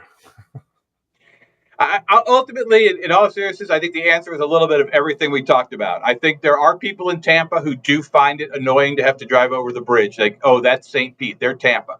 There's a growing market in St. Pete. There's a ton of people that have moved to downtown St. Pete. Part of the reason they're building the stadium in St. Pete is the projections. And this thing they're going to build is not just the stadium. It's going to be like the Battery in Atlanta, and it's twice the size of that. So if they're anywhere near as successful in drawing people as the Atlanta Battery complex is, that's going to be a huge part of this. But yeah, there's bias, there's apathy, there's people I think who just don't appreciate the experience. You guys have played the game. It's rare to make the playoffs. Some guys make it every year, but some guys go their whole year without making it. If you're a fan, you should want to see a playoff game. It's the first round. I get that. People want to save their money. There's going to be more. You can come up with all these excuses, but there can't only be 19,704 people coming to a playoff game. It doesn't make sense. If the ballpark was nice, like it will be when it gets recreated, and it was placed right next to the Lightning spot, would they have more success? I know you're saying like it's not a good excuse, but see, the problem I have, like I lived in Miami for a while, and you do have a lot of people that say don't go to Marlins games. Like people from different places. There's a lot of distractions, other things going on down there. You hear it all because the locations haven't worked there either. For Tampa, and Tampa Bay, people could say, oh, yeah, you get so many people that are retiring down there, moving there. There's not as many people from Tampa Bay living there as there are, say, Minnesota, right? Like Minnesota's not like, oh, I'm going to retire in Minnesota, right? Like everybody that's there is like, yo, this is our city. We haven't won in forever. So it just felt different. And that they made Tampa Bay look bad yesterday. So I'm just trying to figure out what is the solution because there is going to be baseball there for a while now, Topper, but it's not a good look for our sport. Well, before I answer, let me ask you, when you lived in Miami, did you have more than 1.5 friends like you have in Orlando? What was the over-under in Miami? I did. Okay. Yeah. AJ's just like taking up way too much of my time. So wait, am I the half or the whole friend? Am I the half or the whole? You're the half. Okay, You're the good. half. Don't tell We him. haven't Good, gone to thank dinner you. or anything yet, so you're the half. I have one friend there. Okay, I just wanted to check. I was feeling a little bad for you there, buddy. No, I got Miami's my spot. Miami and Brooklyn. Yeah, look, in an ideal world, yeah, I would say you put the stadium in Tampa. I don't know that the spot next to the hockey arena is the best spot only because of access and egress. Again, hockey is 41 home games, 40 something like that. Baseball twice as many. Baseball a lot of weeknight games. Hockey not as many. So I do think you probably would have to find the right spot. They were looking at Ybor City, which is kind of an entertainment district. That also didn't have great access egress. Waterfront makes a lot of sense for a Tampa Bay team, but if it's going to be a fixed dome stadium, how much value does that have? So let's say you found the perfect spot in Tampa. These guys who own this team are really, really smart businessmen. That's how they made a ton of money. They have spent a long time looking for a spot in Tampa. They made a deal to have permission to look in Tampa, even though their lease didn't allow it. They have been very out front saying that would be the ideal spot. They could not find a deal that worked in Tampa. There was not a deal to be made that they thought was going to work, and they're pretty good at making money. So the deal in St. Pete is the one that they decided was the best and probably the only viable deal. So they have to do the best they can, right? The other alternative is move the team. The owner's been on record as saying he wasn't going to move the team, so then he would have had to sell it, and someone else would have tried to deal with moving it. So Tampa Bay area, they're basically given a chance here. The team is going to stay, and now the question will be what they can do to make this entertainment district. It's called the Historic Gas Plant District, a really attractive place that's going to draw enough people with all the other stuff as well as the baseball to make it work. There wasn't like A and B, and they chose this. There was no B at this point. No, it's fair. Okay, that's helpful because we're sitting here befuddled. No, I agree. If Pierzynski just said, "Fine, I'm going to pay for it. It's my stadium. I got you," and he could just pick a spot because he knows everybody, it would be in Tampa. But he didn't come over. No, it wouldn't. Yeah, you No, didn't go man, through. that's No, bullshit. it'd be It would in not Orlando. It'd be in Orlando. It wouldn't be in Tampa. AJ, would it have sold out? Would Orlando sell out games all year? Think they No. wouldn't?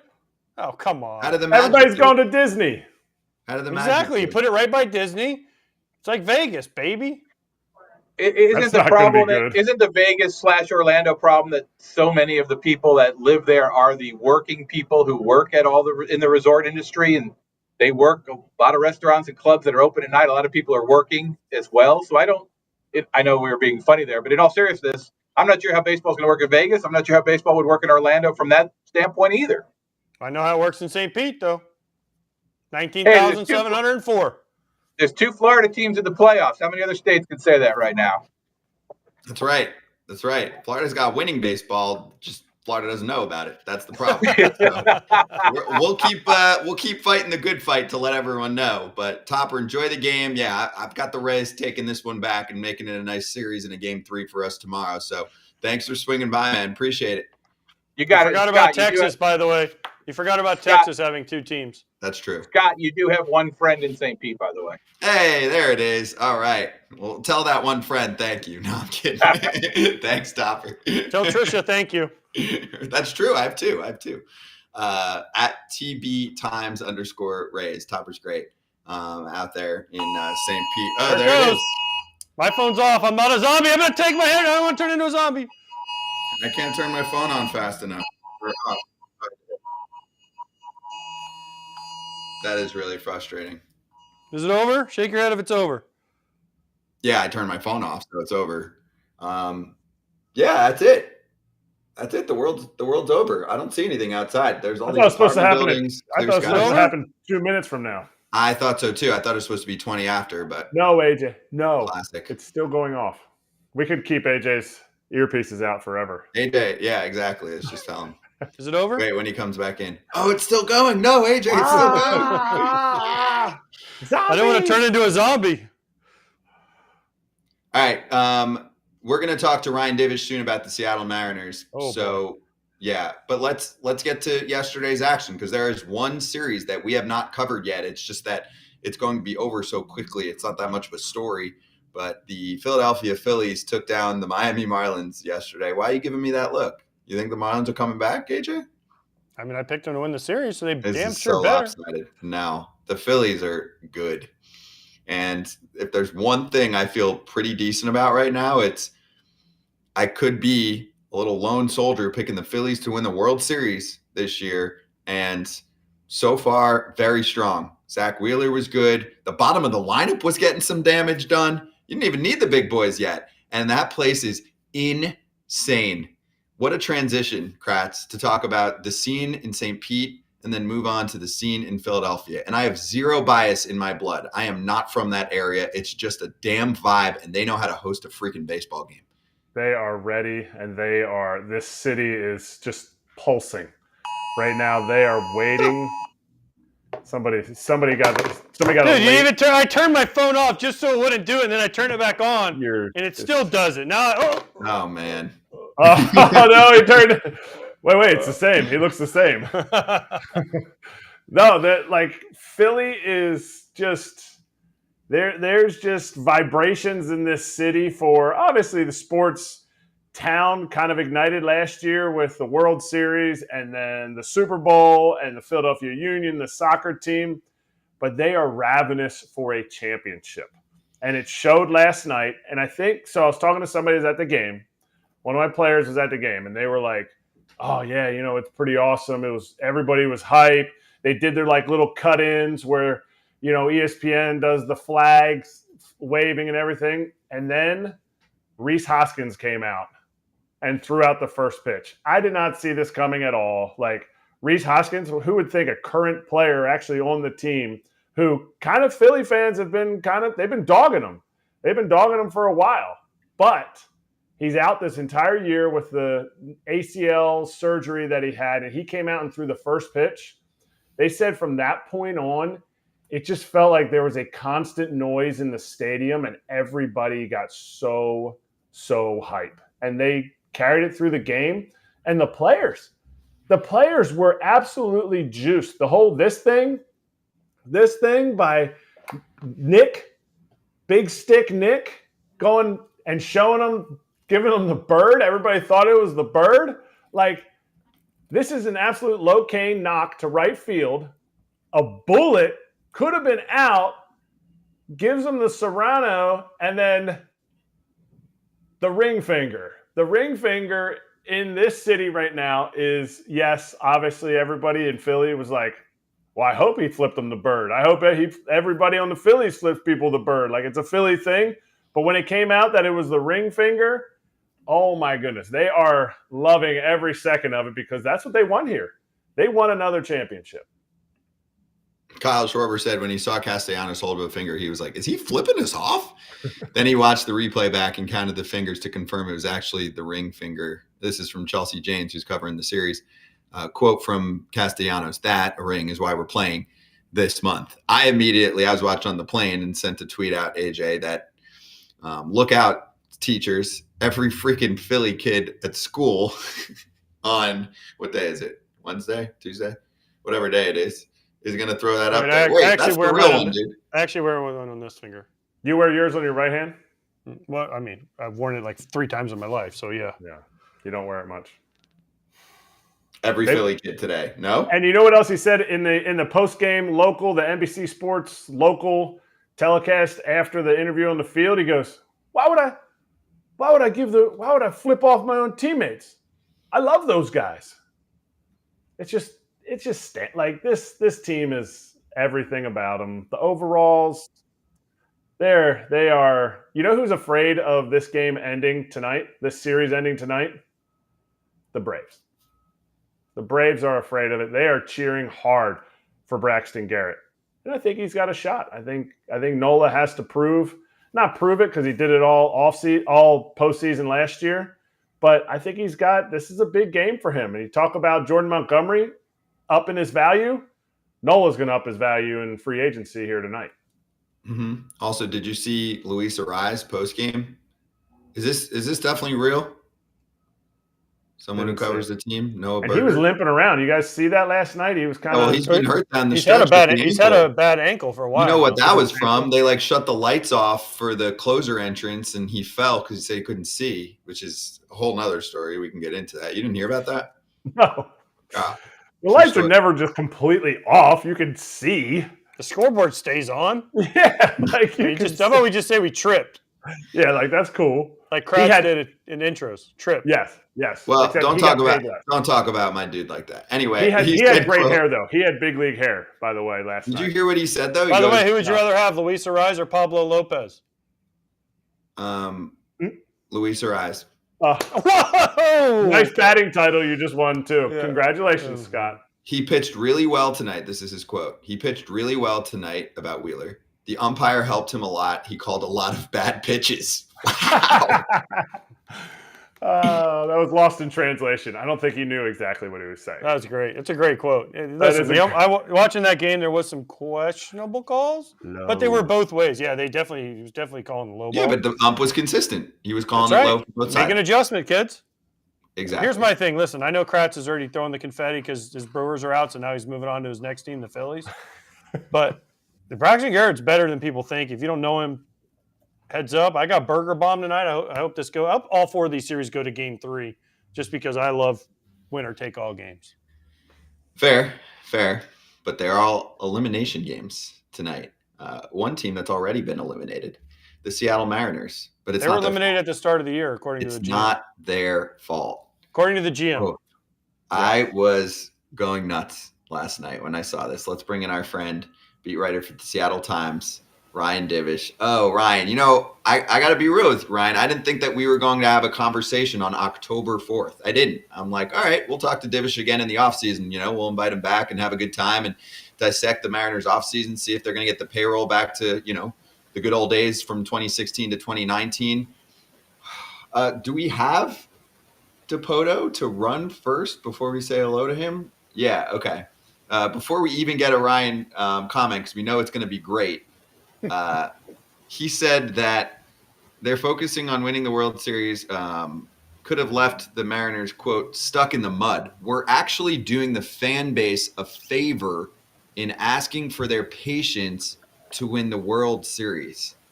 There was also, we're not going to run it, I don't think, but there was like a 2-minute conversation about this magical number called 54%. And if you twice removed, look at each season, blah, blah, blah. Like, I'm just summing it up for everyone so that they don't get headaches.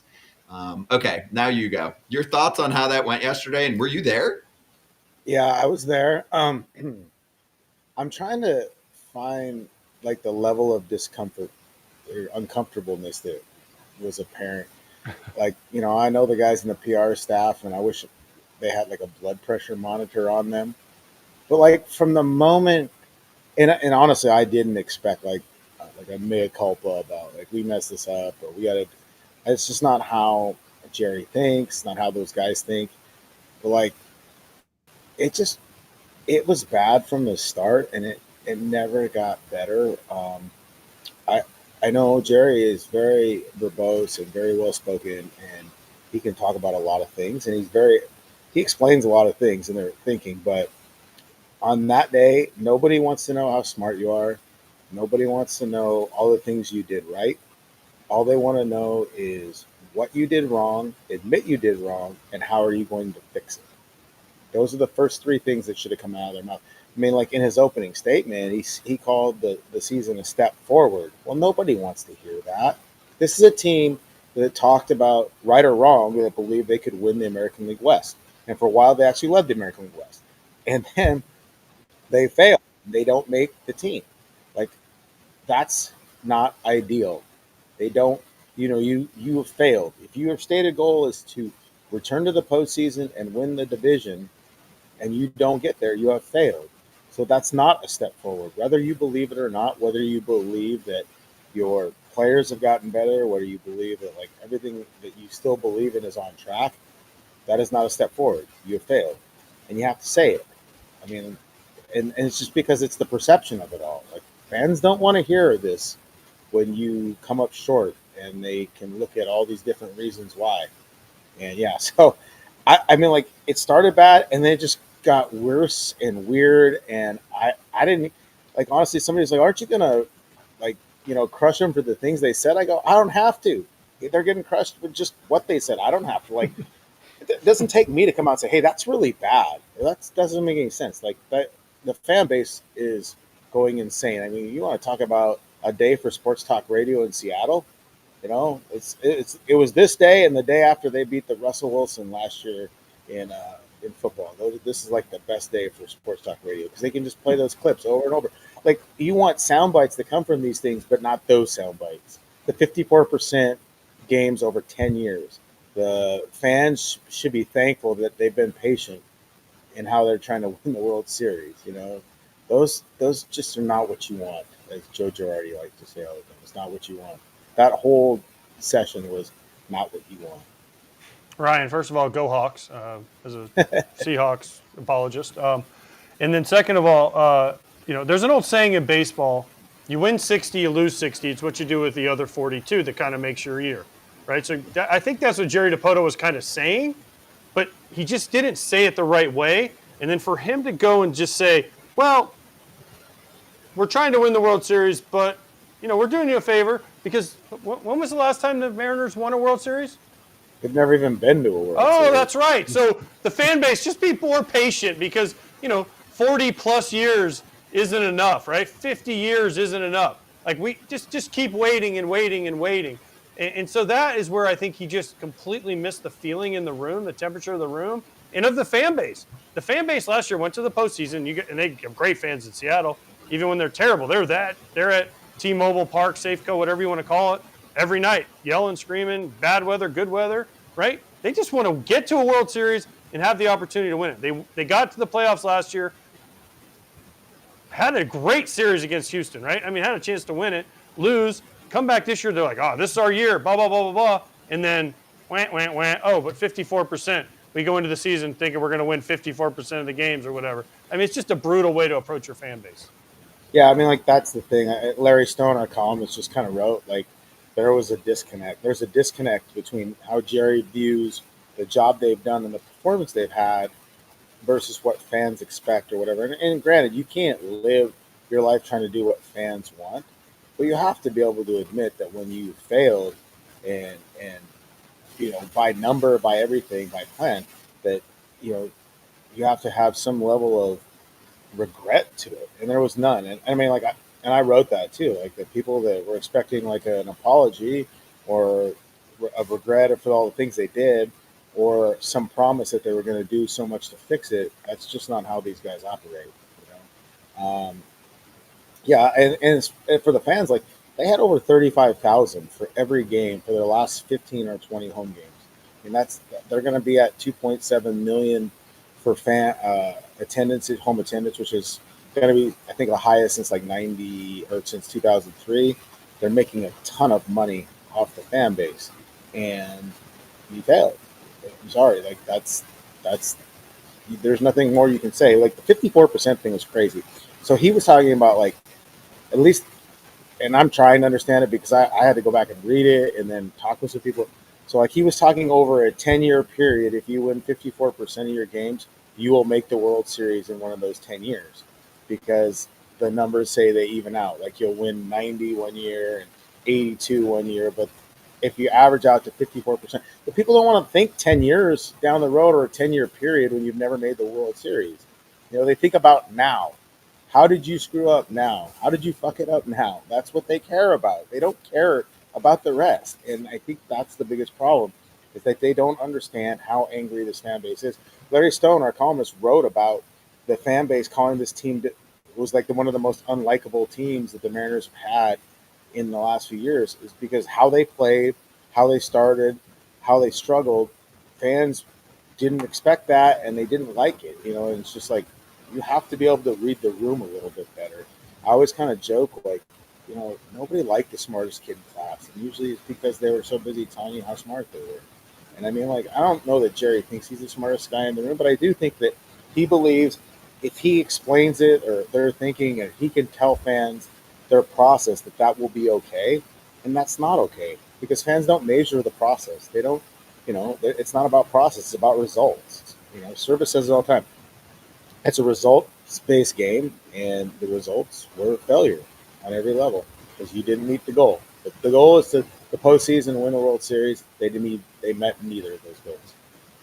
He's not the smartest. He might be the smartest in the room, but the reason you can say those things is because he's the most comfortable. Like, why is there no hot seat? This guy's got to win. If his goal is to win 87 games, which I'm assuming that's my math, out of 162, 54% is win 87 games average. He needs to win 204 games in the next 2 seasons to reach his goal. Why is this guy not on the hot seat for making all his little, like, oh, I'll trade you 3 Lego men for your 4 Lego men, and now I have 4 Lego men before. He's a fantasy football trader. And now he comes out and says this stuff to a fan base that is ravenous for winning. Yeah, I don't know. I mean, like, I think there is a level of invincibility for those guys because they ended the playoff drought. But all you've done is raise the bar. You have to do more. You can't just sit there and say, "Oh yeah, we did this," and be happy with it. I'm very curious. We didn't have, John Stanton, the Mariners chairman or managing partner, was in the room, but he didn't get on the podium to speak. He probably should. I think a large reason why Jerry is operating kind of with some of the moves he's made is because of a lack of investment into their payroll, which is absurd considering how much money they make as an organization. Everything felt detached and like, I wouldn't say, I had some guys text me, oh, he's coming off smug or smarmy or condescending. It just felt like you were being lectured more than you were answering questions. And that's just not a good way to be. I mean, like, somebody was like, well, it's not a true leader. A true leader admits what's wrong. Yeah, I guess. I mean, to me, the true leader is, everybody knows what was wrong with this team. How do you fix it?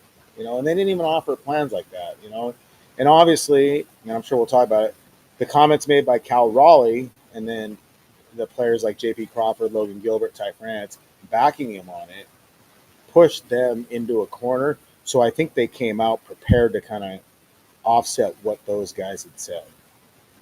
Yeah, and that's where I want to go. This, in my mind, it's actually spiraled out of control and would have gotten so much more coverage if this conversation occurred in a month from now. It just happens to be, the MLB postseason. But Cal Raleigh's comments and then his clarification, which still was very firm, that he's not calling out his current team. He's calling out the front office and ownership and all of that. And then, like you said, teammates coming around him and inform us on what they've been saying as well. To me, that's where you get like this arrogant rebuttal yesterday. So what a freaking mess. And I can only imagine what kind of conversations are going on behind the scenes right now with everyone. Yeah, I don't think it's a fun day to be over at T-Mobile Park working. Cal did force them into a little bit of a corner with his comments, and I don't believe that he was forced to apologize. I think he wanted to apologize because he felt like the comments about Seawald mostly were kind of like taking shots at Dominic Canzone and Josh Rojas, and he didn't want that. There has been a disconnect with the Mariners front office and ownership long before this season. I wrote about Kyle Seager and Dipoto not talking for years. We've heard comments from Mitch Haniger. He wrote that whole piece, and there is a disconnect from older players that are here, that get established here, and they see that it's not going to change. Like, the promises made aren't promises kept sometimes, and so I think that's the problem. They want to win. I think they were very underwhelmed by what they did in the offseason, and I think they felt like they could have added somebody like Rojas without giving up Seawald. And so it's like, every year, you have conversations privately with these guys and you just hear the grumbling. It's been building for years and years and years.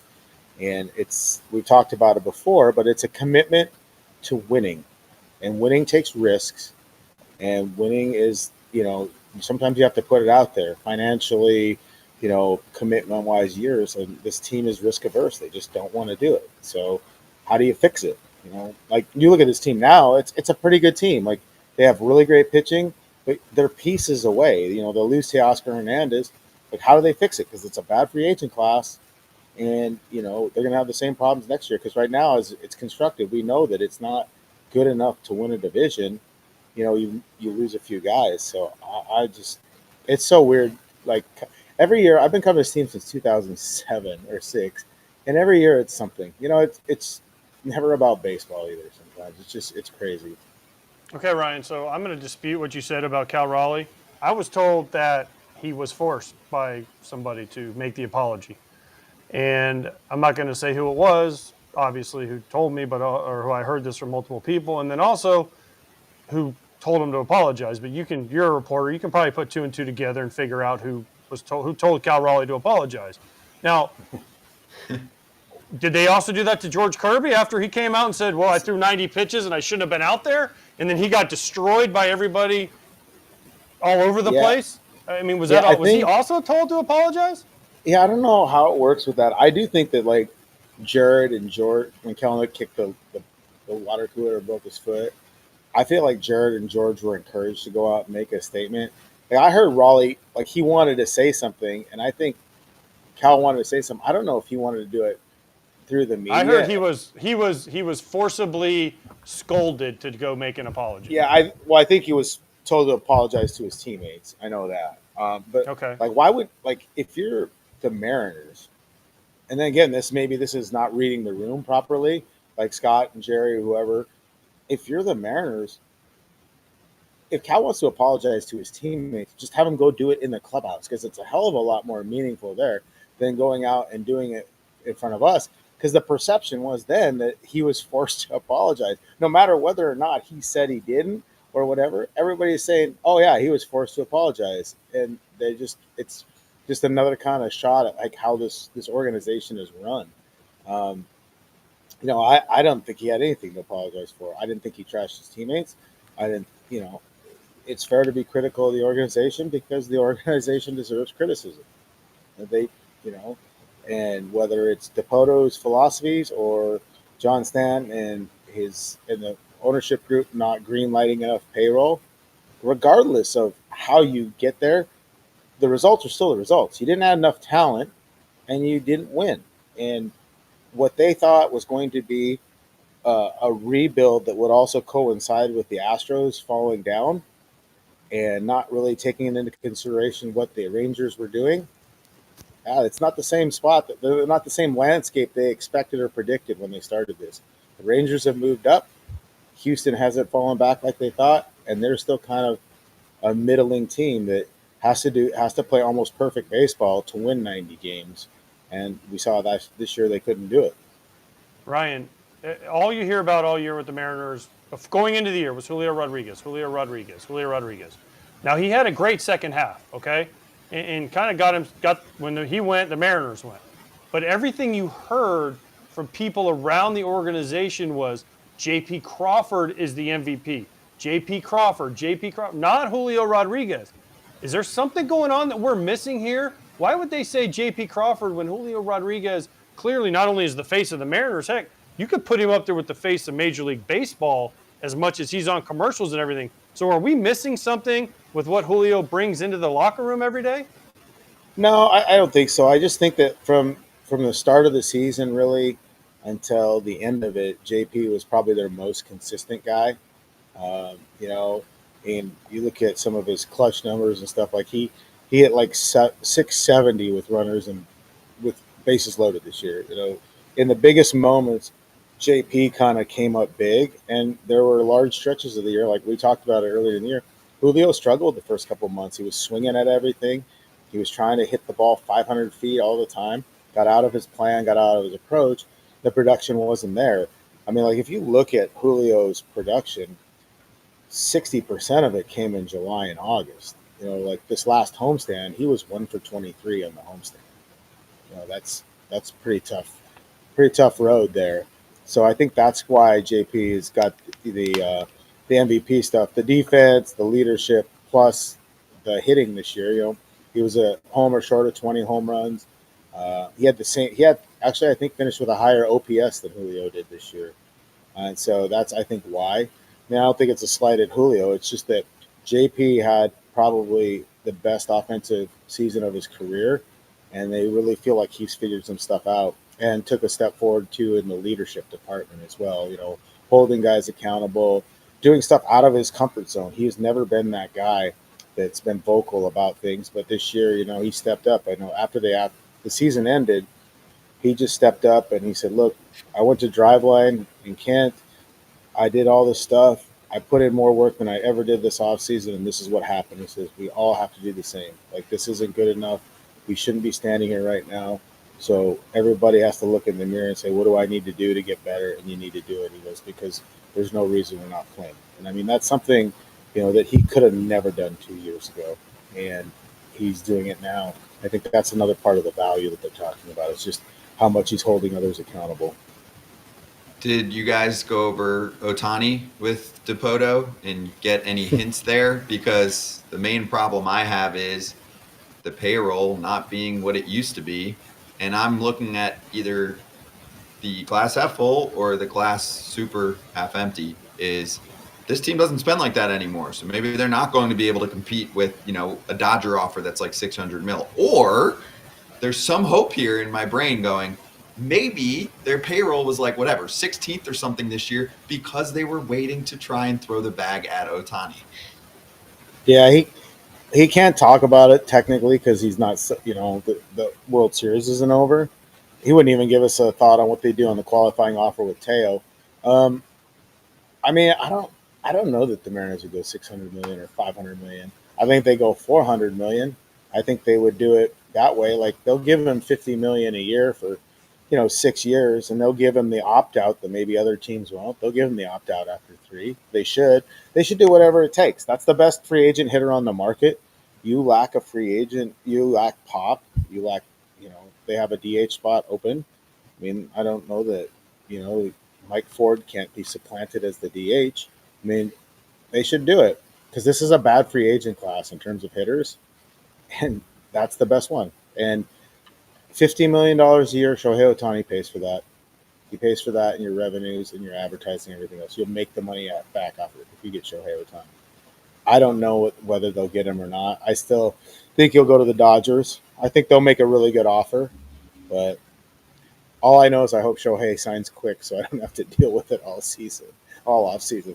Sign it quick. Do it by like November 10th so we can all move on with our lives. And I'm sure the rest of the free agents in the class would too, because like if you're Teoscar or Matt Chapman or whoever, the few other hitters, the sooner Shohei signs, the sooner other teams can adjust and look and say, okay, here's how do we fix these holes. All right, this is kind of a two-part question. Who is to blame if the Mariners don't make it to blank? If they don't make it to what level of the postseason next year? Yeah, I mean, I would blame it on ownership in the front office if they don't make it next year.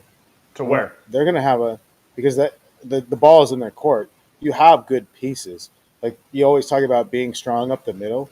You have a switch hitting catcher that hit 30 bombs and threw out 14 of the last 16 runners he saw, including Ellie De La Cruz and the low kid from Tampa and Estuary Ruiz. So you have a switch hitting catcher, hits 30 bombs. You have a shortstop that just hit 19 homers, solid defensively. Your team leader had a 780 OPS.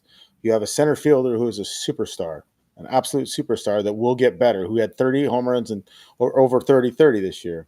So you're strong up the middle. You have a starting rotation with Luis Castillo, George Kirby, Logan Gilbert. You have 2 rookies in Bryce Miller and Brian Wu. Plus, you still have Robbie Ray coming back by, they hope, August. You have Marco Gonzalez. You still have some more in the tank. I mean, like, and then you have Andres Munoz and Matt Brash of the bullpen. You have all the pieces. It's the periphery. Like, if Suarez is even decent, or if you bring Ty France back, if they're even decent, it's how do you make the rest of it better, and how do you supplement it? And that's not on the player's performance. That's go out and get some dudes. It can't be like complementary pieces that you say, okay, well, if we platoon this guy on this day and we do this and this day, no, get some real dudes that play every day, that you can put in a lineup every single day. And you're not trying to have to mess with every platoon and every little situation. Get real guys. And yeah, maybe they're not out there in the free agent market. You do have some prospects. Find a way. That's the discipline that front office has to show, and the ownership has to be a little afraid to take risks. They can't be afraid to take risks. You have to be able to spend money to get to where you want. I mean, I'm not saying that the highest payroll wins, but the Mariners don't ever flirt with the highest payroll. They don't even flirt with the 10th highest payroll anymore. And I just think they're lacking. They were lacking from the start, and everybody knew that they were a batter too short. They thought they could piece it together and maybe get better at the deadline. They didn't do that either. So no, to me, it's on ownership and Dipoto to provide more talent for this team to even get and win a division title. Like, that's their next goal, is to win the division. You look at them, do you think realistically they're better than the Rangers or the Astros, that much significantly better? I don't see it right now, because the Astros first 6 guys can really hit. The Rangers first 7 guys really hit. The Mariners first 2 guys really hit. That's a problem. Thank you, AJ. Remember we were going over their friggin' lineup the other day. Cal Raleigh, though, he's 4th. He is pretty good. Cal Raleigh should be hitting lower in the lineup, though. I think Cal even was kind of saying that. So we got to jump. But Ryan, that was awesome. We definitely needed a little therapy session there, and this is a make or break off season in my mind. So we'll chat again in a month, unless they say anything else stupid.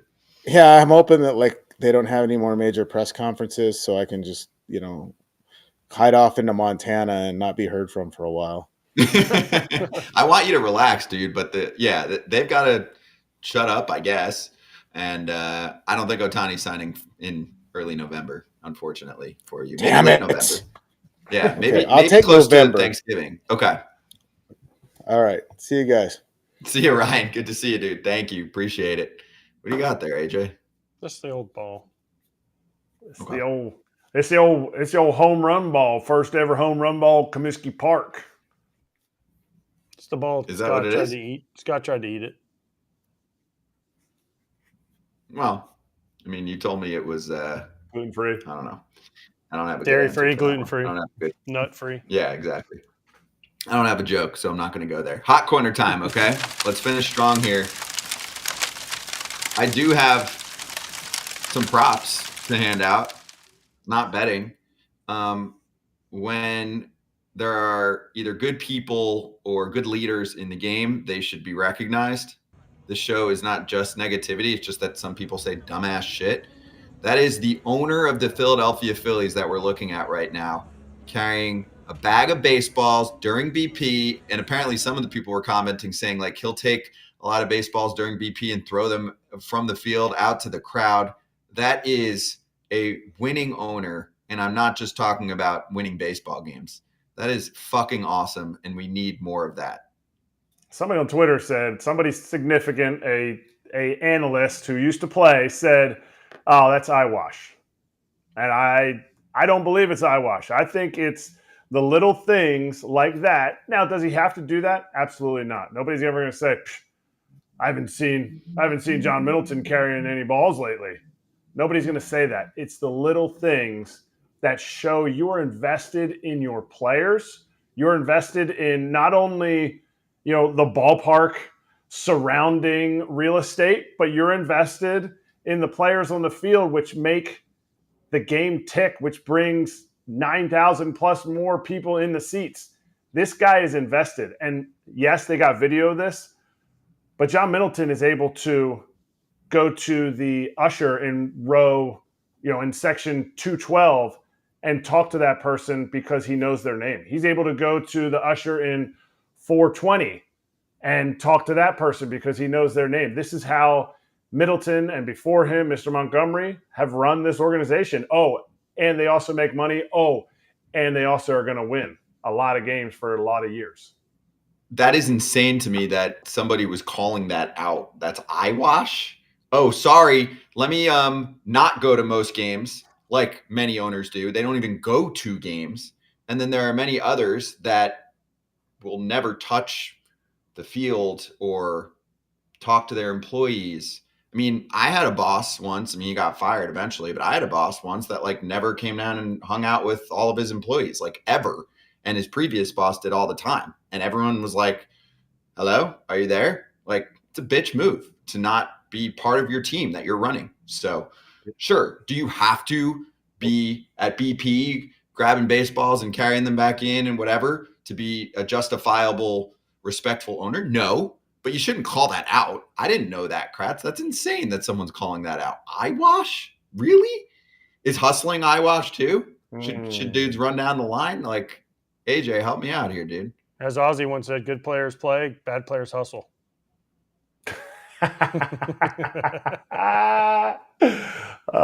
Listen, this is awesome. Listen, it's awesome. You know why? Because the players see him out there, and they're like, this dude's in the fight with us. And that's what players want. They want the front office in the fight. They want the owners in the fight, especially in the postseason. And as far as the eyewash goes, I don't know who said it, but that's eyewash your quote because you want clicks. But, yeah, this is awesome. If my owner was out there with me, if we're at the White Sox, Jerry Reinsdorf's out there picking up balls, I would have been like, way to go, Jerry. Thanks. Thank you. Like, you're in the fight with me. And I'm all for this. Listen, the more involved the front office can get and the more involved the owners, just to make people feel comfortable, because nobody wants a GM or an owner walking into the locker room and being like, oh, no, the owner's here. I got to say, no, it's cool. You can be nice to people. You can be respectful of people, and you can help people out. You don't have to always be standoffish if you're an owner, and show up and say hi to people. This is a baseball show with people who are around baseball. Baseball's really, like, it's not really even a job. Like, we get to watch a sporting event, but when you go to a real job, should you not work every single day like your boss is watching? Should you not live your life every single day like your wife is watching, like your whoever it is that you look up to, that you want to emulate, like somebody's watching? And for an owner to do that, it endears him to the people that may look at him as like, whoa, his name was on my check. He's not even of this earth. Like it brings the leadership down to, if you don't want to be able to lead people, then you don't have to do this kind of stuff. But he wants to lead people. He wants to lead them to a championship as much as he can, besides just paying paychecks. He's willing to pick up the balls because that might be one of the lowest jobs on the field. And it sets a great precedence in my book. So let's get the player take on this next one. Some angry Blue Jays fans were not pleased with this little brief hug on the field. I mean, barely a hug, arm around Vladdy Jr. from Carlos Correa. You know, they're friends, both very successful big leaguers.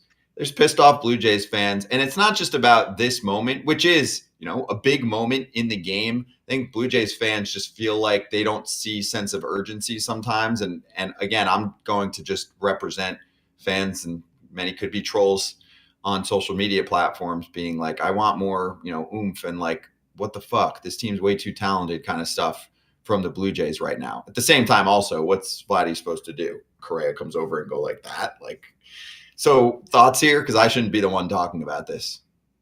I'll let AJ go first because I want to see his face.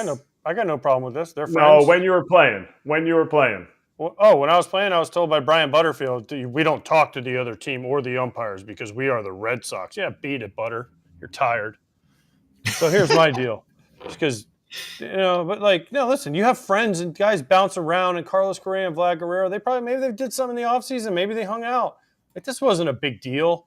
I mean, this is just two guys. Listen, there's a break in the action. He put his arm around him. Who cares? Like, if it was in any other situation, nobody would care. It's just because, it's the playoffs. You got to be more serious. No, let people be people and be nice to each other. Seriously. Like, if you can bring that picture back, we don't need to, but you circle the top left, it's 3-1. That's why the Blue Jays are internet mad. Like, it's okay that they put their arm. Carlos Correa doesn't want to win any less because he put his arm around Vladdy.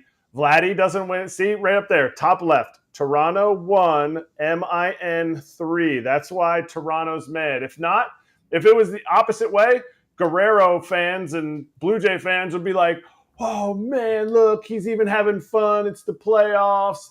Everybody's excited. No, both of those guys want to beat the brakes off the other team. It just so happened that your team was losing and they were getting a little chummy. It's not a big deal at all. Like, relax. This isn't, they're not mortal enemies. They just want to beat the other team. True. Let's lap.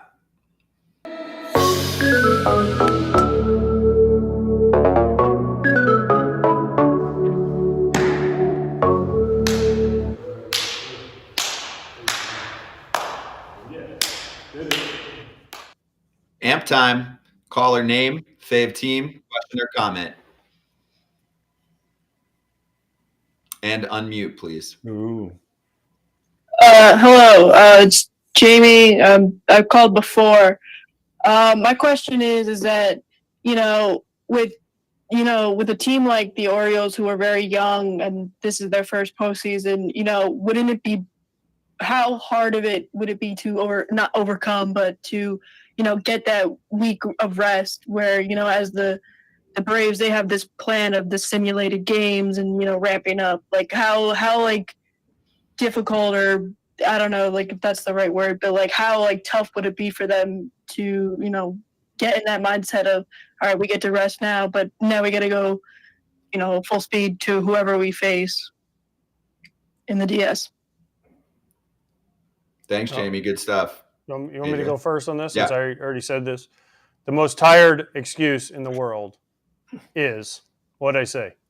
We had too much rest. We had too much days off. It's a tired excuse. But I did the Orioles game on Saturday, and we asked Brandon Hyde this exact question. We said, what are you guys going to do? Because the Braves are letting fans in, because they thought they had too much rest last year and weren't prepared. He said, listen, we're the most banged up team right now ever. We got dudes left and right that are sore. We need the time off. Yes, they're going to do simulated games. Yes, they're going to get live at bats. But at the same time, he's like, look, we just need rest. So the Orioles needed rest. They were beat up at the end of the year. They're going to get through it. I think the Orioles will be ready to go. Why? Because it's a freaking postseason. If you can't get up for these games, you shouldn't be playing.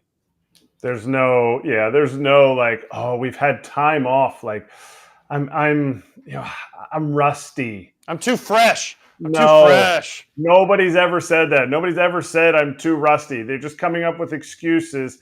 And rarely it's the players that are coming up with these excuses. It's the narrative that's written. But it's also a Charlie Manuel quote right here. Know thyself.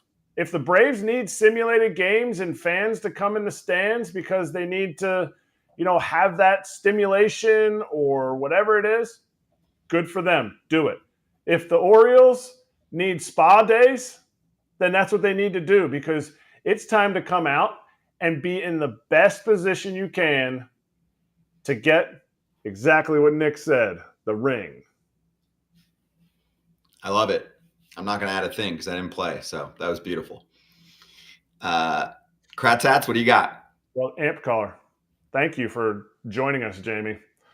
Yeah, you guys start doing this shit. Tell them. Me? Yeah. Follow at Foul Territory. All right. Yeah. We're good. You Kratz got to Hats, follow what it do you got? at Foul Territory and call in. Jamie, our second timer. We're getting major call-ins. This hat was given to me by Carlos Correa after he took it off of Vladdy's head in the 7th inning. They were like exchanging hats and stuff. They didn't really care about what was going on in the game. These are a BP hat. Honestly, I had no idea when this was from. This is our BP hat from 2014. The only reason I know that is because my number's in it. That's a big old maple leaf on the front there. Yeah, it's extra big. It's normal size, but it's a huge hat, so they had to make it. It's like when Crow Armstrong is up to bat, his name looks really big along the back. No, he's just really skinny. Look at Carlos Zambrano's jersey. We will be back on, man, I'm really losing track of days. We will be back on Thursday. I reportedly will be at Kratz's spot, so we shall see. AJ's still there, and AJ takes off Friday to call his I got tomorrow off too, kid. No freaking way. Wow. Yeah. So I just want to say to all you Canadian baseball fans out there, happy Canadian Thanksgiving this weekend on Sunday. I think it's on Sunday. So happy Canadian Thanksgiving. Why'd you do air quotes? Because it's Canadian Thanksgiving. It's not Thanksgiving. Yeah, they're Thanksgiving. Cal Raleigh is joining us tomorrow. Whoa. Dropping that at the end there. And Adam Jones will be on with us too to host. We will see everyone on Thursday. Safe travels, AJ. Crush it, man. We'll be watching and listening. All right, boys. I'll get a shout out. Foul Territory. Follow. Yes, please. Every inning.